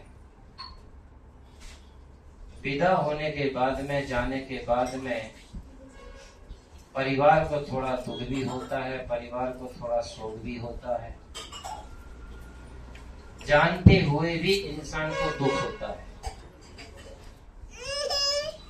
क्यों होता है? क्योंकि उसके साथ में हमारा कुछ शारीरिक रिश्ता है, खून का संबंध है, कुछ उनके साथ में हमारा जीवन की यात्राएं बीती हैं, और जब वो व्यक्ति हमारे बीच से चला जाता है तो उसके पीछे कुछ पश्चाताप होता है, दुख होता है। और जब वो व्यक्ति यहाँ से चला जाता है तो उसके पीछे उस व्यक्ति की आत्म शांति के लिए हम नाना प्रकार के जो समाज में एक रीति रिवाज है, पद्धति है, नियम है, कोई तेरहवीं करता है, कोई 12वीं करता है, कोई गंगा कवेरी ले जाता है, उनके फूल चढ़ाता है, इन सब कुछ करने के पीछे आदमी का उद्देश्य क्या रहता है कि उसकी आत्मा को शांति मिले, उसको कल्याण होए, उसको कोई कष्ट कलेश ना होए। लेकिन आत्म शांति का संबंध इन सब बाहरी बातों से कुछ भी नहीं है। इससे किसी को भी ना तो आत्म शांति इस दुनिया से जाने वाले को मिलने वाली है, ना हमको करने वाले को मिलने वाली है। लेकिन करते क्यों है? समाज का एक नियम है, समाज का रीति रिवाज है। नहीं करेंगे तो समाज बोलेगी, नहीं करेंगे तो समाज नाराज होगी, इसलिए इंसान को करना पड़ता है। लेकिन असली हमें आत्म शांति कब मिलती है, हमारा कल्याण कब होता है, इसके पीछे मैं आपको दो टुक की बात बताता हूं, उसी से अपनी बात पूरी कर दूंगा। कहते हैं कि एक राजा था, राजा का राजकुमार, और राजकुमार के पिता जो राजा था वो 5 साल पहले इस दुनिया से विदा हो चुका था, शरीर छूट चुका था। उसकी जगह में, पिता की जगह में राजकुमार को राजा बनाया गया। राजकुमार गादी में बैठा राजपाट संभाल रहा था, चला रहा था। लेकिन जब भी वो रात में सोता था तो सोते वक्त उस राजकुमार को सपने में उसके पिता आते थे, और जब जब उसका पिता रात के सपने में आता था तो पिता क्या बोलता था राजकुमार से सपने में कि बेटा मैं बहुत दुखी हूं, बहुत परेशान हूं, बहुत कष्ट में हूं, मुझे इस दुख से, इस परेशानी से, इस कष्ट से मुझे मुक्त करो। अब राजा सोच रहा था कि अपने पिता को कैसे मैं दुखों से मुक्त करूं, कैसे कष्ट से इन्हें मुक्ति दिलाऊं, कैसे इनको शांति पहुंचाऊं। तो जैसे समाज में प्रचलित है कि तेल भी करो, कोई पूजा पाठ करो, कोई गंगा में जाकर के कुछ करवाओ, तो राजकुमार सोच रहा था किस पंडित से करवाऊं, किससे पूजा करवाऊं। ऐसा सोचते सोचते 3-4 साल निकल गए, लेकिन कोई अच्छा पंडित नहीं मिला। घूमते घूमते उनके नगर में, उनके राज्य में भगवान बुद्ध का आगमन हुआ। और भगवान बुद्ध कहाँ रुके? किसी नदी के किनारे। किसी मंत्री को पता चला, मंत्री ने राजा राजकुमार को सूचना दिया कि बोले भगवान, आप जिस चिंता से, जिस बात से परेशान हैं, उस परेशानी से अगर आप छुटकारा चाहते हो, अपने पिता को मुक्ति दिलाना चाहते हो, तो नदी के किनारे में फला फले जगह में भगवान बुद्ध ठहरे हुए, बहुत बड़े महापुरुष हैं। उनसे आप अपने पिता की कोई पुण्यतिथि करवाओगे, कोई पूजा पाठ करवाओगे, कोई कर्मकांड करवाओगे, तो आपके पिताजी को सुख शांति मिलेगी और दुखों से मुक्ति प्राप्त हो जाएगी। राजा ने जैसे मंत्री की बात को सुना, राजा, मंत्रियों को सिपाही तुरंत तैयार हुए और जहां पर भगवान बुद्ध ठहरे हुए थे उस नदी के किनारे पहुंच गए। पहुंचने के बाद क्या होता है, भगवान बुद्ध शांत मुद्रा में बैठे हुए थे। राजा जैसे पहुंचा तो राजा ने भगवान बुद्ध के चरणों में झुक करके नमस्कार किया और बहुत दुखी होकर के आंसू बहाने लगा। भगवान बुद्ध ने उनका पीठ में हाथ रखा, सिर पे हाथ फेरा और कहा कि उठो। राजकुमार उठा, राजा उठा। बोले रोते क्यों हो, कष्ट बताइए, क्या तकलीफ है? एक बात याद रखना, जिंदगी में दुख सबके जीवन में आते हैं, कष्ट सबके जीवन में आते हैं, लेकिन अपनी दुख की पीड़ा और अपना कष्ट सिर्फ 2 ही जगह पेश करना, एक माता पिता के सामने और एक गुरु के सामने। बाकी दुनिया के सामने अगर अपना दुख सुनाओगे, आंसू बहाओगे, तो दुनिया तुम्हारा मजा लेगी, दुनिया तुम्हारा मजाक उड़ाएगी। इसलिए किसी शायर ने कहा है, हर आंसू आंख में लाया मत करो, हर आंसू आंख में लाया मत करो, हर बात सबको बताया मत करो। लोग मुट्ठी में नमक लिए फिरते हैं, हर जख्म में सबको दिखाया मत करो। घाव हो जाता, फोड़ा हो जाता है, वो फोड़ा वो घाव सबको मत दिखाना, क्योंकि लोगों की मुट्ठी में नमक है। उस घाव को देखते लोग उसमें नमक डाल के जाएंगे, उसमें मलहम पट्टी करके नहीं जाएंगे। इसी प्रकार उस राजकुमार ने अपनी तकलीफ किसी से भी नहीं बताया था। भगवान बुद्ध के सामने अपनी तकलीफ बताया, किसकी? अपने पिता की। तो भगवान बुद्ध से निवेदन किया राजकुमार ने, बोले भगवान, मेरे पिता मेरे सपने में आते हैं, बहुत कष्ट में हूँ, बहुत दुखी हूँ, बहुत परेशान हूँ, ऐसा मुझे बोलते हैं और कहते कि बेटा मुझे इस दुख से, इस कष्ट से, इस परेशानी से मुझे छुटकारा दिलाओ। तो भगवान मेरे पिता की आत्म शांति के लिए, उनके कल्याण के लिए कोई आप पूजा पाठ कर दीजिए, कोई कर्मकांड कर दीजिए, कोई जंत्र मंत्र कर दीजिए, कोई यज्ञ हवन कर दीजिए, ताकि मेरे पिताजी को दुखों से मुक्ति मिल जाए। क्या आप कर सकते हो? भगवान बुद्ध ने कहा, मैं जरूर करूंगा, लेकिन उसके पहले एक काम आपको करना पड़ेगा। बोले बोलो भगवान, आप जो कहोगे वो करूंगा, लेकिन मेरे पिताजी की मुक्ति चाहिए, मेरे पिता को आत्म शांति चाहिए।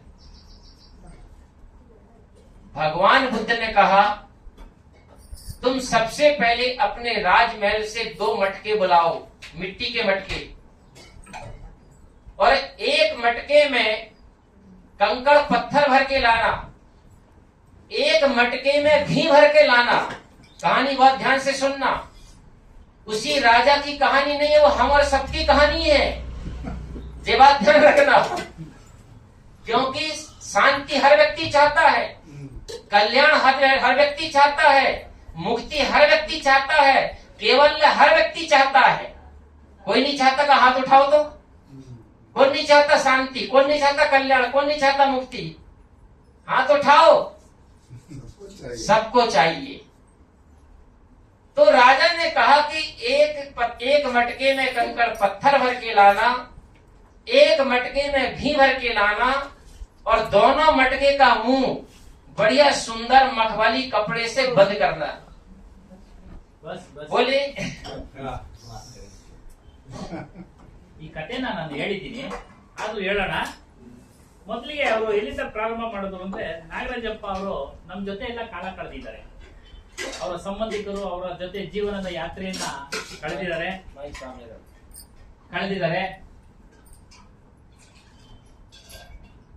ಆ ದುಃಖ ಆಗುತ್ತೆ, ನಮ್ಗೆ ಖಂಡಿತ ದುಃಖ ಆಗುತ್ತೆ. ತಂದೆ ಸತ್ತಾಗ, ತಾಯಿ ಸತ್ತಾಗ, ಹೆಂಡತಿ ಸತ್ತಾಗ ದುಃಖ ಇಲ್ಲದೆ ಇಲ್ಲ, ದುಃಖ ಆಗುತ್ತೆ.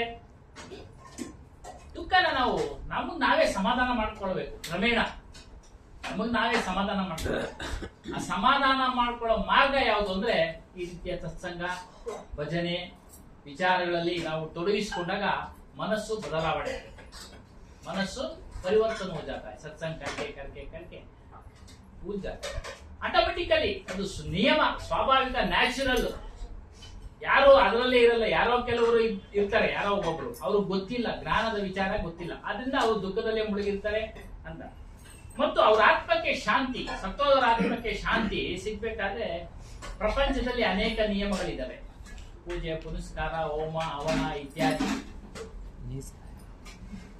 ಅದರಿಂದ ಆತ್ಮ ಶಾಂತಿ ಸಿಗುತ್ತೆ, ಆತ್ಮಕ್ಕೆ ಶಾಂತಿ ಸಿಗೋದಿಲ್ಲ. ಅದರಿಂದ ಆ ಆತ್ಮಕ್ಕೆ ಕಲ್ಯಾಣ ಆಗುತ್ತಾ, ಒಳ್ಳೇದಾಗುತ್ತಾ? ಆಗೋದಿಲ್ಲ. ಹೊರಗಿನ ಆಚರಣೆಗಳಿಂದ ಯಾವುದೇ ಮನುಷ್ಯನ ಕಲ್ಯಾಣ ಆಗೋದಿಲ್ಲ. ಏನು, ಯಾರಾದ್ರೂ ತೀರೋದ್ರೆ ನಾವು ಮಾಡತಕ್ಕಂತ ವಿಚಾರಗಳೇನು, ಏನೇನು ಪೂಜೆ ಪುನಸ್ಕಾರಗಳನ್ನೆಲ್ಲ ಮಾಡಿಸ್ತೀವೋ ಅದರಿಂದ ಆಗೋದಿಲ್ಲ. ಸಮಾಜದ ನಿಯಮ, ಸಮಾಜಕ್ಕೋಸ್ಕರನೇ ನಾವು ಅದನ್ನು ಮಾಡಬೇಕು. ಸುಮಾರು ವಿಚಾರ ಹೇಳಿದಾಗ ದ್ವಂದ್ವ ಆಗ್ಲಿಲ್ವಾ ಅಂದ್ರು, ಇಲ್ಲಿಗೆ 2 ವಾರದ ಕೆಳಗಡೆ ನಾವು ಅದನ್ನು ಆತ್ಮಜ್ಞಾನ ವಿಚಾರ ಮಾಡಿದ್ರೆ ಅಂತ. ಪ್ರಶ್ನೆ ಇನ್ನೂ ಚೆನ್ನಾಗಿ ಕಾಣ್ತಾ ಇದೆ, ಉತ್ತರ ಸಿಗ್ತಾ ಇದೆ ಇವತ್ತು. ನಾವು ಪ್ರತಿ ಬಾರಿ ಹೇಳ್ತೀನಿ, ನಾವು ವೈಯಕ್ತಿಕವಾಗಿ ಆತ್ಮಜ್ಞಾನವನ್ನ ಆತ್ಮ ಕಲ್ಯಾಣವನ್ನ ಮಾಡ್ಕೊಳ್ಬೇಕು. ಸಂಬಂಧಿಕರು ಬಹಳ ಬಹಳ ಒಟ್ಟಿಗೆ ಬರೋದು ಬಹಳ ವಿರಳ. ಏನೋ ಇಲ್ಲಿ ಬಂದಿದೆ, ವರಲಕ್ಷ್ಮಮ್ಮನವರು ಆತ್ಮಜ್ಞಾನ ಮಾರ್ಗದಲ್ಲಿದ್ದು, ನಾಗರಾಜಪ್ಪನವರು ಇದ್ರು, ಇವರು ಮುಂದುವರಿತಾ ಇದ್ದಾರೆ, ಅವರ ಒಂದು ಕುಟುಂಬ ಮುಂದುವರಿತಾ ಇದೆ. ಆದರೆ ಸಮಾಜ ಏನನ್ನ ನೋಡುತ್ತೆ ಅಂತ ಅಂದ್ರೆ, ನೋಡಪ್ಪ ಅವ್ರ ಮನೆಗೆ ತೀರೋದ್ರು, ತಿಥಿ ಪುನಸ್ಕಾರ ಪುಣ್ಯ ಅದೆಲ್ಲ ಮಾಡಿಸ್ಲಿಲ್ಲ ಅನ್ನೋ ಒಂದು ದೂರ್ತಾರೆ ಹಿಂದೆ. ಹಾಗಾಗಿ ಅದನ್ನ ಮಾಡೋ ಅವಶ್ಯಕತೆ ಇದೆ. ಅರ್ಥ ಆಯ್ತಾ? ಎಲ್ಲ ವಿಚಾರಗಳು ಅಷ್ಟೇ, ಒಂದು ಶಕುನ ನೋಡೋದು ಮತ್ತೊಂದು ಸಮಾಜಕ್ಕೋಸ್ಕರ ನಾವು, ಅದೇ ವೈಯಕ್ತಿಕವಾಗಿ ನಾವು ಆತ್ಮ ಕಲ್ಯಾಣದ ಕಡೆ ಗಮನ ಕೊಡಬೇಕು. ಸಮಾಜದ ನಿಯಮ ಅದು ಮಾಡಲೇಬೇಕು. ಹೊರಗಡೆ ಮಾಡತಕ್ಕಂಥ ಪೂಜೆ ಪುನಸ್ಕಾರಗಳಿಂದ ನಮ್ಗೆ ನಮ್ಮ ಅವರ ಆತ್ಮಕ್ಕೆ ಶಾಂತಿ ಸಿಗೋದಿಲ್ಲ, ಶಾಂತಿ ಸಿಗೋದಿಲ್ಲ. ಅಸಲಿ ಶಾಂತಿ ಸಿಗ್ಬೇಕಾದ್ರೆ ಒಂದು ಕಥೆ ಉದಾಹರಣೆ ನಾವು ಬೇರೆ ರೀತಿಯಲ್ಲಿ ಅವ್ರು ಹೇಳಿದ ರೀತಿಯಲ್ಲಿ, ಒಬ್ಬ ರಾಜ್ಕುಮಾರ ರಾಜ ತಂದೆ ತೀರೋದ ಮೇಲೆ ರಾಜ್ಕುಮಾರ ಆ ಸೀಟಿಗೆ ಬಂದ. ರಾಜ್ಯದ ಕಾರ್ಯಭಾರಗಳನ್ನ ನಿರ್ವಹಣೆ ಮಾಡ್ತಾ ಇರ್ಬೇಕಾದ್ರೆ ಪ್ರತಿದಿನ ರಾತ್ರಿ ನಿದ್ದೆಯಲ್ಲಿ ಆತನ ತಂದೆ ಸ್ವಪ್ನದಲ್ಲಿ ಬರ್ತಾನೆ, ನಾನು ಬಹಳ ದುಃಖಿತನಾಗಿದ್ದೀನಿ, ನನಗೆ ಮುಕ್ತಿ ಸಿಕ್ಲಿಲ್ಲ ಅಂತೇಳಿ. ಈತನಿಗೆ ದುಃಖ ಆಯ್ತು, ಏನು ನಮ್ಮ ತಂದೆಗೆ ಮುಕ್ತಿ ಇಲ್ವಲ್ಲ, ಏನ್ ಮಾಡೋದು ಅಂತೇಳಿ ಇದಕ್ಕೆ ಏನಾದ್ರೂ ಪರಿಹಾರ ಹುಡುಕ್ಬೇಕು ಅಂತ ಚಿಂತೆ ಮಾಡ್ತಾ 4 ವರ್ಷ ಕಳೆದೋಯ್ತು. ಪಂಡಿತನ್ ಕೇಳ್ದ, ಅವ್ನು ಕೇಳ್ದ, ಯಾರಿಗೂ ಸಮಾಧಾನ ಆಗ್ಲಿಲ್ಲ. ಅವ್ರು ಹೇಳೋ ವಿಚಾರಗಳು, ಪಂಡಿತರು ಕೇಳೋ ವಿಚಾರಗಳು, ಆ ಸ್ನಾನ ಮಾಡಿಸೋ, ಈ ಪೂಜೆ ಮಾಡೋ, ಅಲ್ಲೋಗು ಇಲ್ಲೋಗು, ಯಾವ್ದು ಸಮಾಧಾನ ಆಗ್ಲಿಲ್ಲ ಆತನಿಗೆ. ಹೀಗೆ 4 ವರ್ಷ ಕಳೆದೋಯ್ತು. ಎಲ್ಲ ಮಾಡ್ದ ಅವನು, ಪಂಡಿತರು ಏನೇನ್ ಹೇಳ್ತಾರೋ ಎಲ್ಲವನ್ನು ಮಾಡ್ದ. 4 ವರ್ಷ ಕಳೆದೋಯ್ತು. ಮಾಡಿದ್ರು ಸಹ ಸ್ವಪ್ನದಲ್ಲಿ ಬರ್ತಾ ಇದ್ರು ಅವರು, ನನಗೆ ಮುಕ್ತಿ ಸಿಕ್ಲಿಲ್ಲ, ಬಿಡುಗಡೆ ಸಿಕ್ಲಿಲ್ಲ, ಶಾಂತಿ ಇಲ್ಲ. ಇದನ್ನ ಮಂತ್ರಿ ಹತ್ರನು ಹೇಳಿದ್ದ. ಹೀಗಿರ್ಬೇಕಾದ್ರೆ ಅವರ ರಾಜ್ಯದ ನದಿ ಹತ್ರ ಬುದ್ಧನು ಬಿಡಾರ ಹುಟ್ಟಿದ್ದ, ಭಗವಾನ್ ಬುದ್ಧ. ವಿಚಾರ ಮಂತ್ರಿ ತಿಳಿತು, ಅವರು ಬಾ ಜ್ಞಾನಿ ಅಂತಾನು ತಿಳಿದು ಆ ವಿಚಾರವನ್ನ ರಾಜನಿಗೆ ಹೇಳ್ದ. ರಾಜನು ಎಲ್ಲ ಹೋದ, ಪರಿವಾರದ ಜೊತೆ ಹೋಗ್ಬಿಟ್ಟು ಅವ್ರಿಗೆ ನಮಸ್ಕಾರ ಮಾಡ್ಕೊಂಡು ದುಃಖ ಪಡ್ತಾನೆ. ಅವ್ರು ಯಾಕೆ ದುಃಖ ಪಡ್ತೀಯ ಅಂತ ಕೇಳ್ತಾರೆ. ಒಂದ್ ಮಾತು ಹೇಳಿದ್ರು, ನಿಮ್ಮ ದುಃಖನ ಹೊರಗಡೆ ಸಮಾಜದ ಎದುರೇ ನೀವು ತೋರಿಸ್ಬೇಡಿ. ಗಾಯಕ್ಕೆ ಉಪ್ಪಾಕ್ತಾರೆ, ಅದೇ ರೀತಿ ಆಡ್ಕೊಳ್ತಾರೆ ನಿನ್ನನ್ನ. ನಿನ್ನಲ್ಲಿ ದುಃಖ ಇದ್ರೆ ನಿನ್ನ ತಾಯಿ ಹತ್ರ ಹೇಳ್ಕೊ, ನಿನ್ನ ಗುರುವಿನ ಹತ್ರ ಹೇಳ್ಕೊ. ಅದೇ ರೀತಿ ಗುರುವಿನ ಹತ್ರ ಹೇಳ್ಕೊಂಡ ಅವನು. ಈ ರೀತಿ ನಮ್ಮ ತಂದೆ ಸ್ವಪ್ನದಲ್ಲಿ ಬಂದು ನನಗೆ ಮುಕ್ತಿ ಸಿಕ್ಕಿಲ್ಲ, ಕಲ್ಯಾಣ, ನಾನು ಏನೇನೋ ಮಾಡಿದೆ, ನೀವು ಮುಕ್ತಿ ಸಿಗೋಂಗ್ ಮಾಡ್ತೀರಾ, ಕಲ್ಯಾಣ ಆಗೋಂಗ್ ಮಾಡ್ತೀರಾ? ಖಂಡಿತ ಮಾಡ್ತೀನಿ. ಬುದ್ಧರು ಹೇಳು, ಖಂಡಿತ ಮಾಡ್ತೀನಿ. ನೀನೊಂದು ಕೆಲಸ ಮಾಡ್ಬೇಕು. ಅವನು ಹೇಳಿಲ್ಲ, ನಾನು ಏನ್ ಬೇಕಾದ್ರೂ ಮಾಡ್ತೀನಿ, ನನ್ನ ತಂದೆ ಕಲ್ಯಾಣ ಆಗೋದಾದ್ರೆ. ಏನು ಜಾಸ್ತಿ ಏನ್ ಕೆಲಸ ಇಲ್ಲಪ್ಪ, 2 ಮಡಿಕೆ, ಒಂದ್ ಮಡಿಕೆನಲ್ಲಿ ಕಲ್ಲು, ಒಂದ್ ಮಡಿಕೆನಲ್ಲಿ ತುಪ್ಪ ತಗೊಂಬ, ನಾನು ಶಾಂತಿ ಸಿಗೋಂಗೆ ನಿಮಗೊಂದು ಮಾರ್ಗ ತೋರಿಸ್ತೀನಿ ಅಂತ ತರಿಸ್ತಾರೆ. ಅಲ್ಲಿ ನಿಲ್ಸಿದ್ರು, आगे बढ़ाइए। वो कंगो क्या बोलता है? मटका 2 मटके बुलाया। राजकुमार ने 2 मटके बुलवा लिया, एक में पत्थर भर के, एक में घी भर के भगवान बुद्ध के हाथ में दिया। भगवान बुद्ध ने जमीन पे रखा।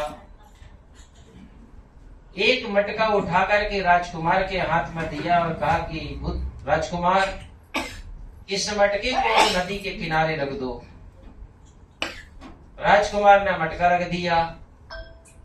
घी वाला मटका को उठाया, राजकुमार के हाथ में दिया और दूसरा मटकों को भी कहा, राजकुमार इसको भी नदी के किनारे रख दो।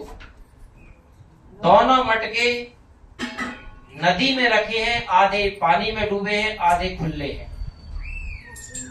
फिर भगवान बुद्ध ने एक लाठी दिया और भगवान बुद्ध ने कहा कि राजकुमार, इस लाठी से दोनों मटकों को फोड़ दो। लाठी से राजकुमार ने दोनों मटके को फोड़ दिया। अब जो मटके में पत्थर भरे थे वो पत्थर उसी नदी पे डूब गए और जिसमें घी भरा था वो घी नदी के ऊपर तैरने लगा। भगवान बुद्ध ने क्वेश्चन किया राजकुमार से, राजकुमार मुझे एक बात का आंसर दो, जिस मटके में पत्थर भरे हुए थे और जिसको हमने लाठी मार के उसको तोड़ दिया और मटके के फूटते ही वो पत्थर जमीन पे बैठ गए, नदी के गहराई पे चले गए, क्या उनको किसी मंत्र से, किसी पूजा पाठ से, किसी यज्ञ हवन से क्या डूबे हुए पत्थरों को मैं ऊपर ला सकता हूं? बोले भगवान ऐसा कभी नहीं हो सकता है। और जिस मटके में घी भरा था उस घी जब पानी में तैर रहा, क्या मैं उसको किसी पद्धति से, किसी पूजा पाठ से, किसी यज्ञ हवन से क्या उस तैरते हुए घी को मैं नीचे पहुंचा सकता हूं? बोले नहीं।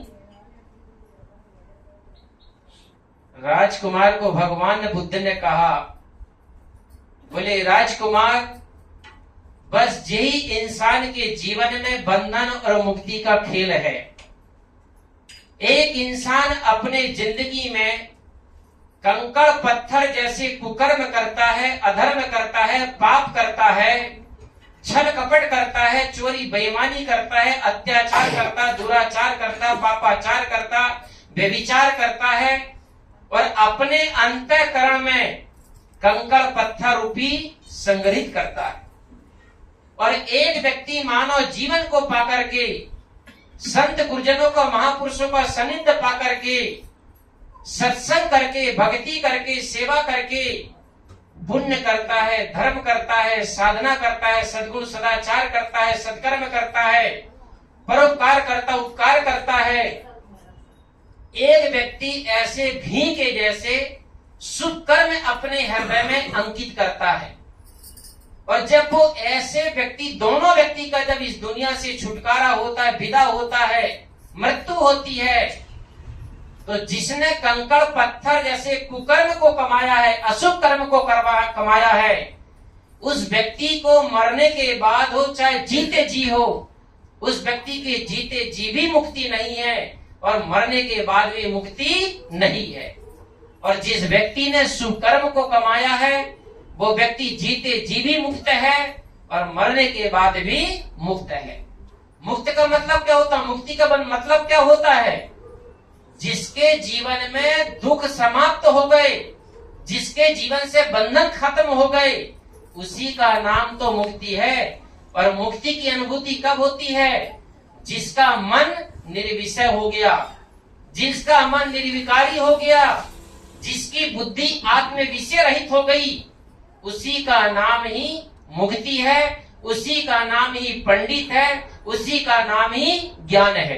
क्योंकि गीता में कहा गया है, आत्म विषय पंडा ऐसा बुद्धि पंडा ते ही पंडिता। आत्म विषय बुद्धि का नाम ही पंडित है और जिसमें यह होता है उसी का नाम ही पंडित है। तो जब तक हमारा मन, हमारा विचार, हमारी बुद्धि आत्म विषय रहित नहीं होगी, निर्विषय रहित नहीं होगी, और जब तक हमारे जीवन में निर्विषय हमारा मन नहीं होगा, तब तक हम जीवन में सत्कर्म कैसे करेंगे, साधना कैसे करेंगे, सत्कर्म कैसे करेंगे, सदाचार कैसे धारण करेंगे। और जब तक हम सदाचार धारण नहीं करेंगे, सत्कर्म नहीं करेंगे, तब तक हमारे जीवन में मुक्ति कतई भी नहीं है।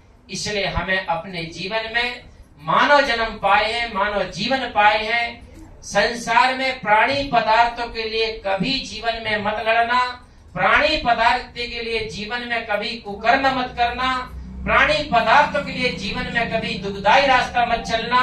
क्योंकि जिन प्राणी पदार्थों के लिए हम लड़ते हैं वो धन हमारा असली धन नहीं, वो धन सब ही रह जाने वाला है, सब ही छूट जाने वाला है। हमारे साथ में जो धन चलने वाला है उस धन को कमाओ।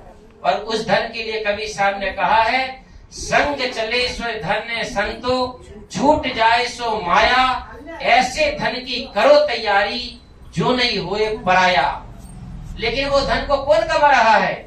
कोई बिरले बिरले उंगली में गिने चुने लोग ही वो भक्ति का धन कमाते हैं, सत्संग का धन कमाते हैं, उपकार का धन कमाते हैं, सेवा का धन कमाते हैं, दान पुण्य का धर्म कमाते हैं वो कोई बिरले बिरले जिज्ञासु है, और जिसने वो धन कमाया है उसी की मुक्ति है, और वो धन हमारा इस जन्म में भी साथ देगा और आगे की यात्रा में भी साथ देगा। और वो धन किसने कमाया जीवन भर?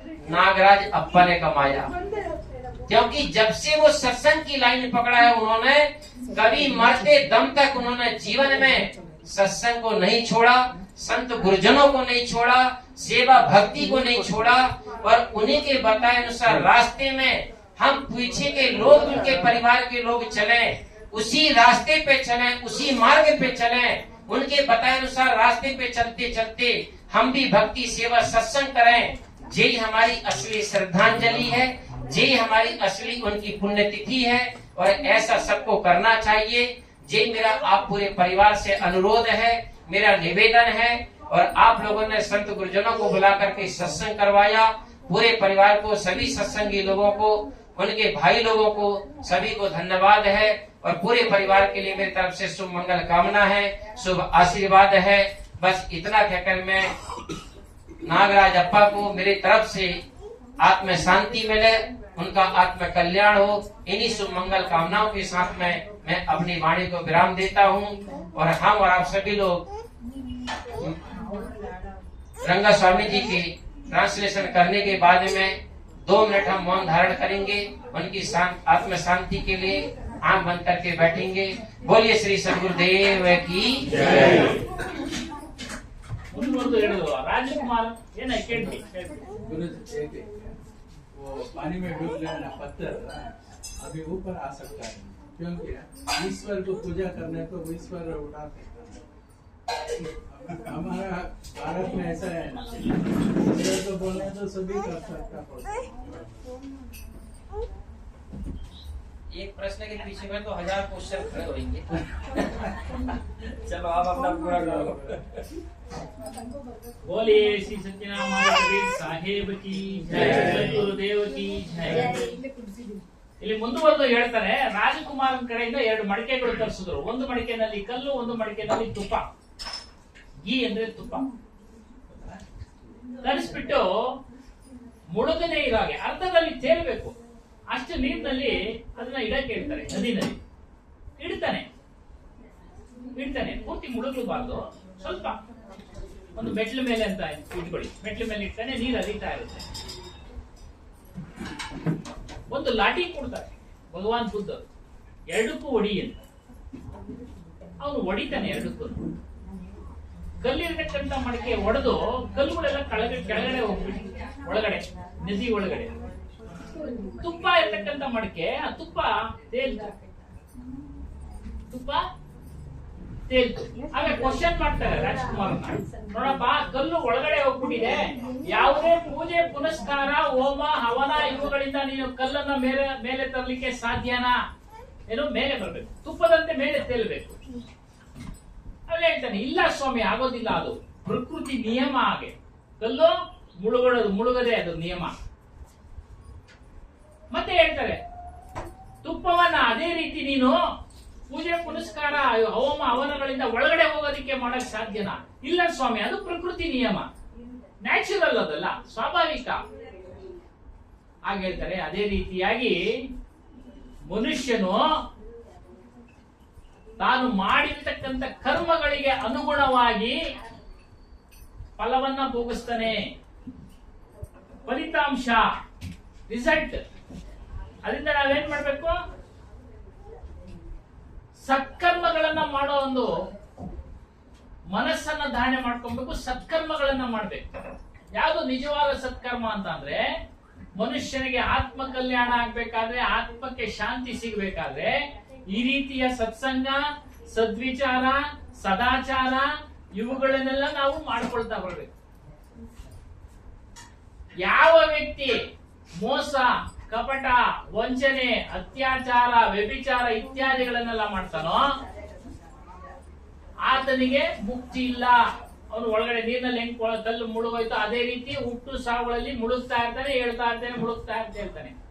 ಯಾವ ವ್ಯಕ್ತಿ ಸತ್ಕರ್ಮಗಳನ್ನ ಮಾಡ್ಕೊಂಡ್ ಬಂದೋ, ಪರೋಪಕಾರ ಮಾಡ್ಕೊಂಡ್ ಬಂದೋ, ಇತ್ಯಾದಿ ಸತ್ಸಂಗಗಳನ್ನ ಮಾಡ್ಕೊಂಡ್ ಬಂದೋ, ಆತನು ಆ ತುಪ್ಪ ತೇಲಂತೆ ಮುಕ್ತಿಯನ್ನ ಪಡಿತಾನೆ. ಮುಕ್ತಿ ಅಂದ್ರೆ ಒಂದು ಬಂಧನ ಮುಕ್ತಿ ಅನ್ನೋದು ಎರಡು ಆಟ ಜೀವನದಲ್ಲಿ. ಈ ಪಾಪ ಕರ್ಮಗಳನ್ನ ಮಾಡಿದವನೆಲ್ಲ ಬಂಧನಕ್ಕೆ ಬೀಳ್ತಾನೆ, ಪುಣ್ಯ ಕರ್ಮ ಮಾಡಿದವನೆಲ್ಲ ಮುಕ್ತಿಯನ್ನ ಪಡಿತಾನೆ. ಮುಕ್ತಿಯನ್ನ ಪಡಿತಾನೆ. ಮುಕ್ತಿಯ ಅರ್ಥ ಏನು? ದುಃಖದಿಂದ ಬಿಡುಗಡೆ, ಬಂಧನದಿಂದ ಬಿಡುಗಡೆ, ಅದೇ ಮುಕ್ತಿ. ಬೇರೆ ಎಲ್ಲೋ ಮುಕ್ತಿ ಯಾವುದೋ ಒಂದು ಲೋಕ ಅಲ್ಲ, ಮೋಕ್ಷ ಅನ್ನೋದು ಒಂದು ಲೋಕ ಅಲ್ಲ. ಇರುವಾಗಲೇ, ಜೀವಂತ ಇರುವಾಗಲೇ ಮುಕ್ತಿಯ ಸ್ಥಿತಿಯನ್ನ ಅನುಭವಿಸ್ಬೇಕು, ದುಃಖವನ್ನ ನಿವಾರಣೆ ಮಾಡ್ಕೊಳ್ಬೇಕು, ಬಂಧನವನ್ನ ನಿವಾರಣೆ ಮಾಡ್ಕೊಳ್ಬೇಕು. ಆ ದುಃಖ ಮತ್ತು ಬಂಧನ ಎಲ್ಲಿ ನಿವಾರಣೆ ಆಗುತ್ತೆ ಅಂದ್ರೆ ಗುರುಗಳ ಸಾನ್ನಿಧ್ಯದಲ್ಲಿ, ಗುರುಗಳ ಒಂದು ವಿಚಾರವನ್ನ ಧಾರಣೆ ಮಾಡಿಕೊಂಡು ನಾವು ಅದರ ಆಚರಣೆಯಲ್ಲಿ ತೊಡಗಿರುವಾಗ ಖಂಡಿತ ಅದು ಆಗತ್ತೆ. ಅದೇ ರೀತಿಯಾಗಿ ಶ್ರೀ ನಾಗರಾಜಪ್ಪನವರು ಇಲ್ಲಿ ಸತ್ಸಂಗವನ್ನ ನಡೆಸ್ಕೊಂಡ್ ಬಂದ್ರು, ಪರೋಪಕಾರವನ್ನ ಮಾಡಿದ್ರು, ಹಲವಾರು ಜನರಿಗೆ ಸತ್ಸಂಗ ಗುರುಗಳ ದರ್ಶನ ಮಾಡಿಸಿದ್ರು. ನೋಡಿ, ಅವರೆಲ್ಲ ಮಾಡಿರ್ತಕ್ಕಂಥ ಸತ್ಕರ್ಮ ಅವರ ಆತ್ಮಕ್ಕೆ ಶಾಂತಿ ಖಂಡಿತ ಸಿಕ್ಕಿದೆ, ಇಲ್ಲ ಅಂತಿಲ್ಲ, ಖಂಡಿತ ಸಿಕ್ಕಿದೆ. ಅವರ ಆಚರಣೆಗಳಿಂದಾನೇ ನಮಗೆ ಗೊತ್ತಾಗ್ಬಿಡುತ್ತೆ. ಏನ ಹೇಳ್ತಾರಲ್ಲ ಗಾದೆ, ಸಿಟ್ಟಿ ಲಾಸ್ ಆಗ್ದೇನೆ ಅವನ ಒಂದು ಬಣ್ಣ ಬಯಲಾಗದು, ಅವನು ಎಷ್ಟು ಸಾಲಗಾರನಾಗಿದ್ದಾನೆ, ಎಷ್ಟು ಹೇಗಿದ್ದಾನೆ ಅನ್ನೋದು ಅಲ್ವರ. ಅದೇ ರೀತಿಯಾಗಿ ಮನುಷ್ಯನ ಆಚರಣೆಯಿಂದ ಗೊತ್ತಾಗ್ಬಿಡುತ್ತೆ ಅವನು ಮುಕ್ತಿ ಪಡಿದ್ನ, ಶಾಂತಿಯಿಂದ ಇದಾನ. ನಮ್ಗೊಂದು ಸೂಚನೆ ಕೊಡ್ತಾ ಇದ್ದಾರೆ, ನೀವು ಸಹ ಮತ್ತೆ ಕುಟುಂಬದವ್ರಿಗೂ ಸೂಚನೆ ಕೊಡ್ತಾ ಇದ್ದಾರೆ. ಇದನ್ನ ಮುಂದುವರಿಸಿಕೊಂಡು ಹೋಗಿ, ಸತ್ಸಂಗ ಮಾಡೋದನ್ನ, ಮಾತನ್ನ ಕರ್ಸೋದನ್ನ, ಪೂಜೆ ಮಾಡೋದನ್ನ, ಮತ್ತೊಂದನ್ನ ಮಾಡಿದ್ರೆ ಖಂಡಿತ ನಿಮ್ಗೂ ಸಹ ಆತ್ಮ ಕಲ್ಯಾಣ ಆಗುತ್ತೆ. ಇದೇ ಒಂದು ಧಾರ್ಮಿಕ ಆಚರಣೆ, ಇದು ನಿಜವಾದ ಧಾರ್ಮಿಕ ಆಚರಣೆ. ಹೊರಗಡೆ ನಾವೇನೇನ್ ಮಾಡ್ತೀವೋ ಅದೆಲ್ಲ ಬಾಹ್ಯದ ಆಚರಣೆ. ಅವುಗಳಿಂದ ಮುಕ್ತಿ ಇಲ್ಲ, ಮೋಕ್ಷ ಇಲ್ಲ, ಬಿಡುಗಡೆ ಇಲ್ಲ, ದುಃಖದಿಂದ ನಿವಾರಣೆ ಇಲ್ಲ. ಅದರಿಂದ ಮನಸ್ಸು ನಿರ್ವಿಷಯ ಆಗಬೇಕು,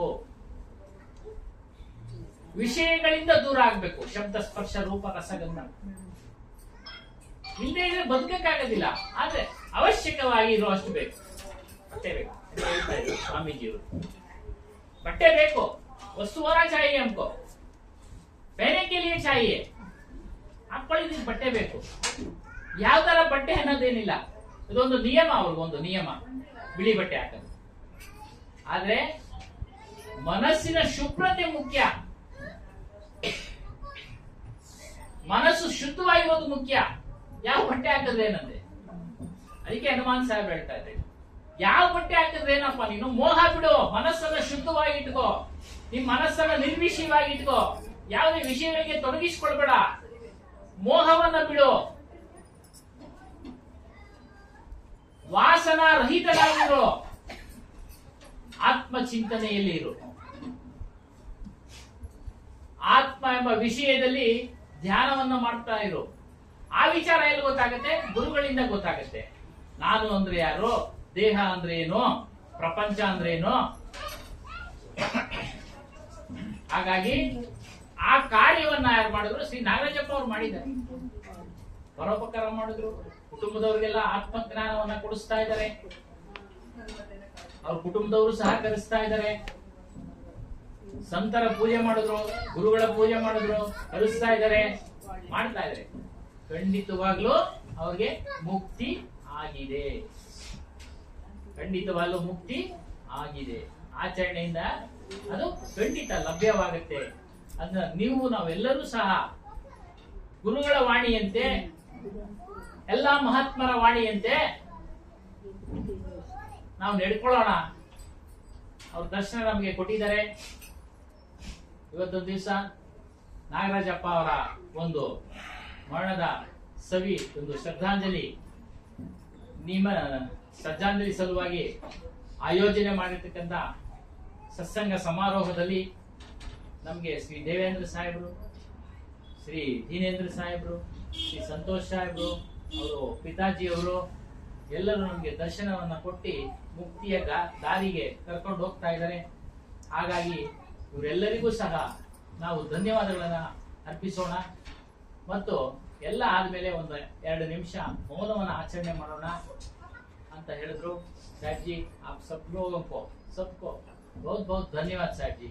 अच्छे सत्संग सुनाया आपने हम लोगों को, मन बहुत खुश हो गए आप हमको सभी लोगों को, उस लोगों को तरफ से मैं बोल रहा हूँ, सब लोगों को खुश हो गया.